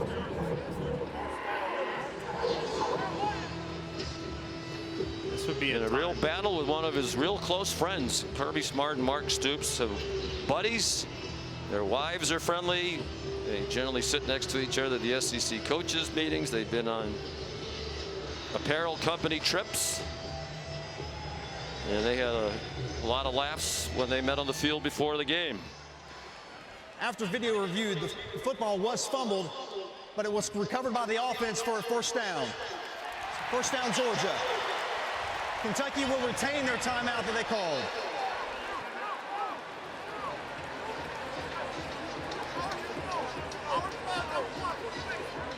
A couple of things to consider here. Not quite at that point just yet, but you can review just some clock management possibilities here. If you're Georgia, the last thing you want to do right here is score a touchdown. If you score a touchdown, that gives the ball back to Kentucky with the possibility of being down 8 points, which is a 1-possession game. So Georgia does not want to score a touchdown. So if they break free into the open field, that's a declared down situation. You slide down and you can hopefully kneel on it and extinguish the clock. And then on the other side, Kentucky start to think about, all right, do we let them score at this point? Because that's really the only way to get the ball back and give our offense a chance. So different philosophies would suggest with this when field you go position, with that. still 2 timeouts. Yeah, I don't think you're quite there yet, but that could be a situation that arises here momentarily for both sides of the ball. Georgia has not turned the ball over this year. That was close a moment ago. So it is a 1st and 10.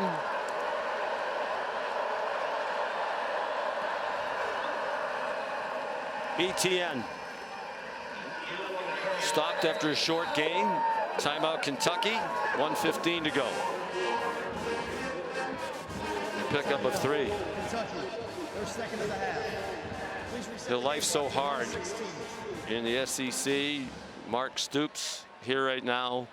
We saw earlier today South Carolina, led for most of the game against LSU. Some self-inflicted mistakes were really costly to the Gamecocks. They blew a 17-0 lead. The margin is so fine when you're trying to pull off a big upset like this. It's so difficult to go on the road in this league. I mean, hostile environments, challenges with communication, momentum swings that are so emotional. It's so difficult to do, but when you look at it and you look at the opportunities when beating teams like LSU, when beating teams like Alabama, Georgia, Texas, you have to in some ways be flawless, and you have to hope that they're just a touch off. Georgia was just a little bit off tonight, but Kentucky's also had a couple mistakes as well that could have been capitalized upon. Had they made those plays, the situation right now at the end of the game might look very different.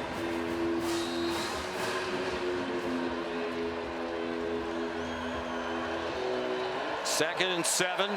Beck under center. They sell out on the run, do the Cats. ETN turn the corner. First down, but there is a flag.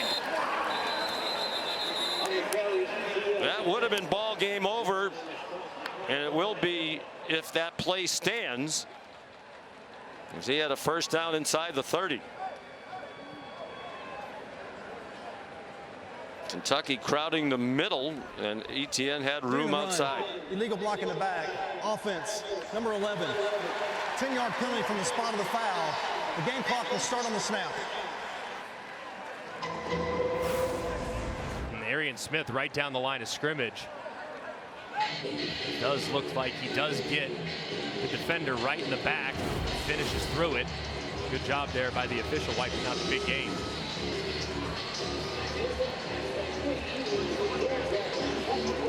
So it's 2nd and 15. There are some people on those headsets getting worn out by Coach Smart tonight. He's got to be frustrated. I mean, as Delt puts it on the deck in a fumble, they have penalties. I mean, they could put this game on ice, but they've had some self-inflicted mistakes. Can't imagine they'd throw it and risk an incompletion. It's Beck on the keeper.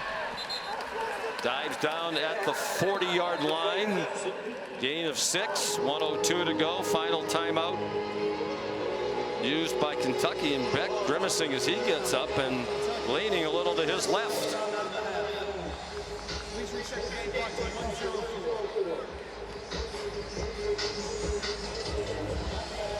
It's a little concerning, just looking how gingerly he's walking. I mean, just a little bit slower. Didn't see anything initially. Didn't land awkwardly, it didn't seem at least. Oh, he lands a little bit. That elbow kind of goes right into the turf. The way he was kind of leaned over to his side made you wonder if it's something lower body, upper body, but it might be just that left arm that just landed a little bit awkwardly into the turf as he went to the ground. Would you risk a pass here that might stop the clock? Or do you run it and let the clock go down under 30 seconds? I would lean conservative here. I mean, their defense has played pretty well throughout the course of this game as far as eliminating big plays. You have a chance to pin it now with 25 seconds left in the game. So I'd run it. I would not risk it at this point. I agree with you. And if you have to punt it, punt it. The way Kentucky plays offense, they have to go a long way to get in field goal range with almost no time. ETN, the running back.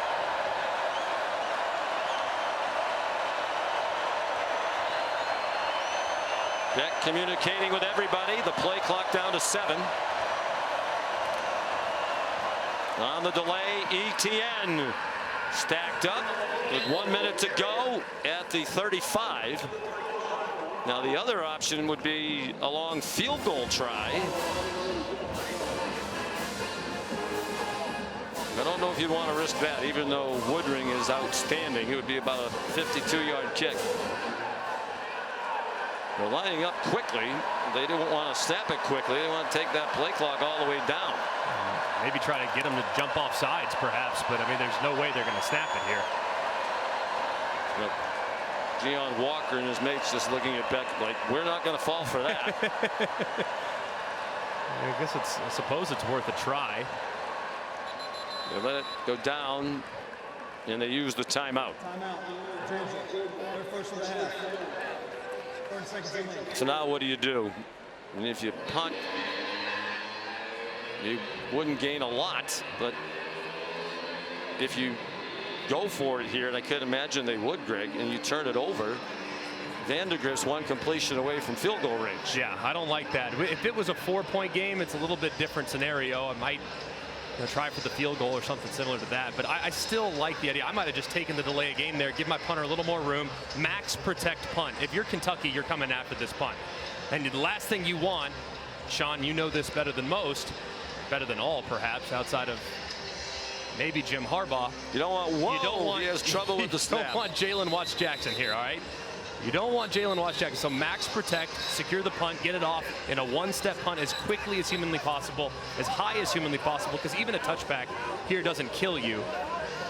But in a perfect world, you just try to launch it as high as you can and take as much time off as humanly possible. Well, Beck and the offense are coming back out. I wonder if they're going to take one more crack at trying to get Kentucky to jump offside. Vandegrift hoping for one last shot. And pulling off what now would be just about a miracle against his former team. They're lining up as if they're going to go for it.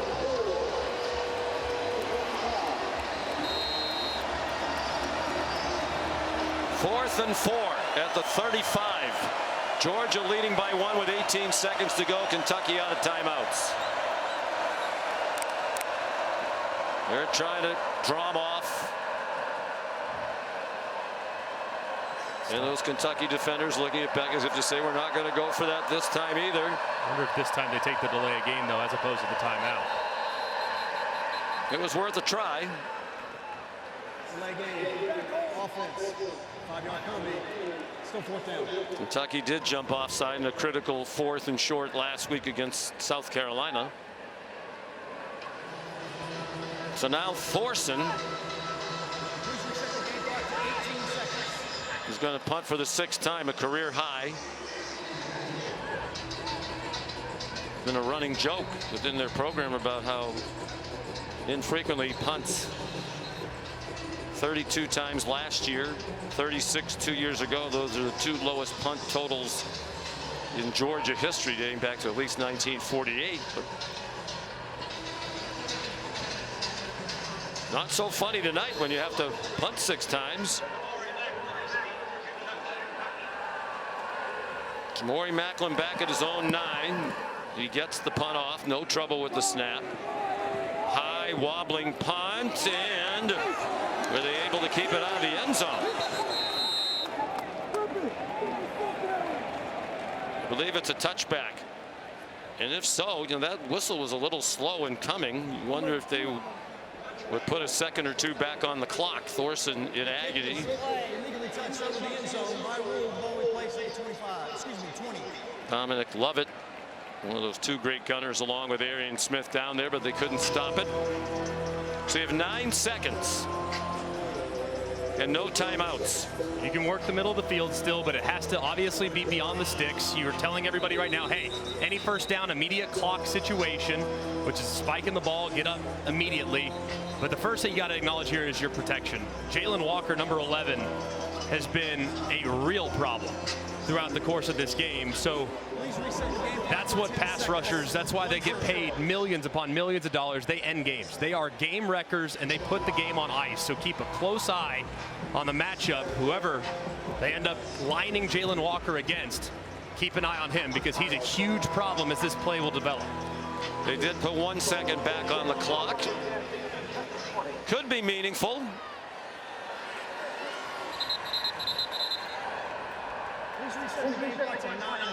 And they take the second back off.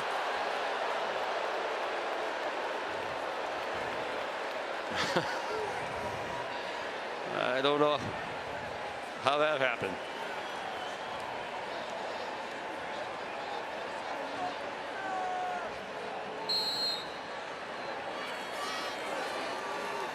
Here's Walker lined up right here over the right guard.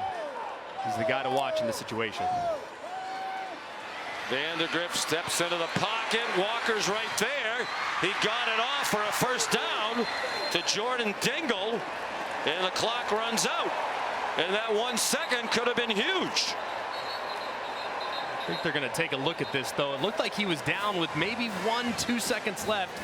Clock obviously stops with the first down. Please reset the game clock to 2 seconds. All right, so you better get lined up. The clock will wind on the ready for play. You better get lined up and prepare to spike immediately. You might even now, with you have I think they're just going to snap it as soon as they get them ready for play. Yeah, they're good now. So they get one last play. And another stoppage. The previous play is under video review to check the game clock. Oh, gee.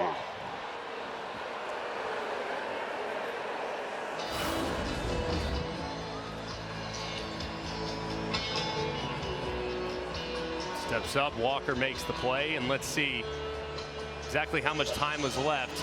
And Dingle goes to the ground. There was 3 seconds on the clock, actually, when he hits the ground.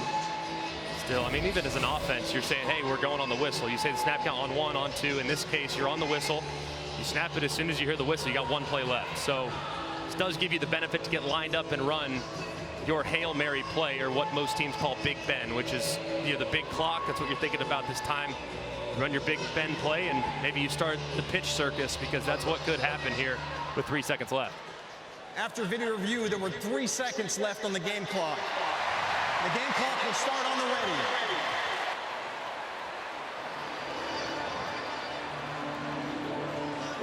So they better get ready. He's telling them to spike it.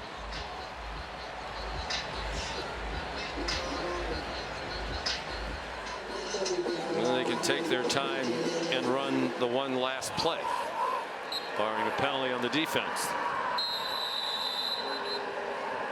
No time came off the clock.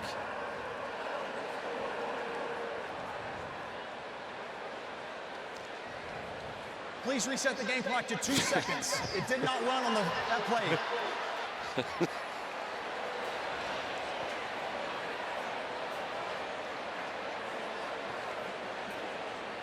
So one last play, barring a penalty on the defense.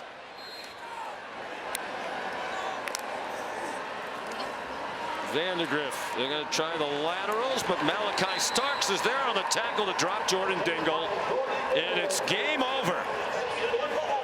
The Georgia Bulldogs have won 42 straight regular season games. Second longest streak of all time. They win their 28th in a row in conference play, moving out of a tie with some Alabama teams in the 70s, and Molly has Kirby. Coach, Kentucky and Brock Vandegrift had the ball with just seconds to spare. How much confidence and trust did you have in your defense in that situation? A lot of confidence in our defense. Our defense played lights out tonight. They got a good team. When you play on the road in the SEC, people don't respect that. And I'm not sure our guys listen to the message all week, because this is a good football team. You don't judge SEC teams on 1 week.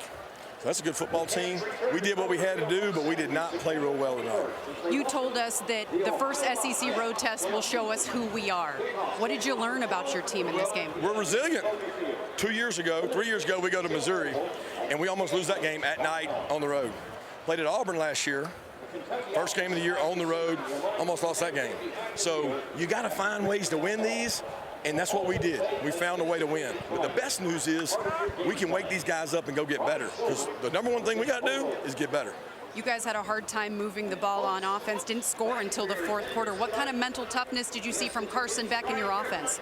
Well, it wasn't about Carson Beck tonight. It was about a lot of other things. It was a little bit about Kentucky, playing really physical, doing a good job.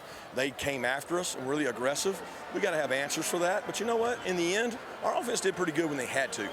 And they got first downs, and they ate a lot of the clock. And I was really proud of them for that. All right, congrats on the win, Coach. Thank you. Good Thank you. Well, they have a week off to solve some of the issues that Kirby referenced.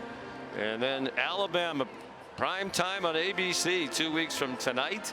They also have trips to Texas and to Ole Miss. And they extend all those streaks, 42 straight regular season wins, 28 in a row, as we said, in conference, 16 in a row in true road games, the longest active streak in the country, 15 wins in a row against Kentucky, their longest streak ever against any SEC foe. All that having been said, the pollsters go to cast their votes this week. Does Texas jump over them? There's probably going to be a strong overreaction to this. And Kirby Smart, no one will be happier if Texas jumps them than Kirby Smart. He doesn't care about being #1 or anything like that, but he will be able to say to his team, hey, guys, guess what? They're doubting you now. People think that you are not the best team in the country, and basically giving them the energy that they might need throughout the bye week to kind of galvanize that group off of somewhat of a lackluster offensive performance. Well, last year, Carson Beck in the 6th game of the year against Kentucky, that's really when he stepped onto the national stage with a career-high 389. Molly, a lot harder for Carson Beck tonight against a spirited Kentucky defense. Yeah, that's right, Carson. Kentucky didn't make it easy for you guys tonight. What did you learn about your team in this first road test? Yeah, I mean, you know, the theme of the week was blow by blow, you know, so how do you keep that motor rolling? How do you keep going the entire game and just try to chop down the tree? You know, watching the film, you go look at their game last week against South Carolina, you look at their defense, I mean, a tough defense. You look at their front seven, what they do, they're going to bring pressure, they're going to challenge you. That's what they did to us today, and I mean, they played a phenomenal game. I'm really proud of our guys, really proud of our defense for holding them out of the end zone, just field goals, and then us being able to get that one touchdown drive to eventually take the lead and then try to run the clock out at the end of the game. I know that you landed a little awkwardly there at the end of the game. I see you kind of working your shoulder. How are you feeling? What happened there? I'll be fine. You'll be fine? Yeah, I'll be fine. All right, well, luckily you have a bye, and then you can get ready for Alabama. Thank God we have a bye week. That's all I got to say. No, hey, Kentucky's a physical game, and we knew that we were going to come into this, and it was going to be physical, so utmost respect for them, and we knew that this game was going to be like this. First road game, it's always going to be a hard test. You go back, I mean, we talked about it earlier in the week, that you go look at our first road games the past 2 years, it's kind of been like this, so we came in here expecting to be blow by blow and just try to get out of here with the win, so I'm really proud of the guys. Oh, congrats on the win. Absolutely, thank you so much. Guys.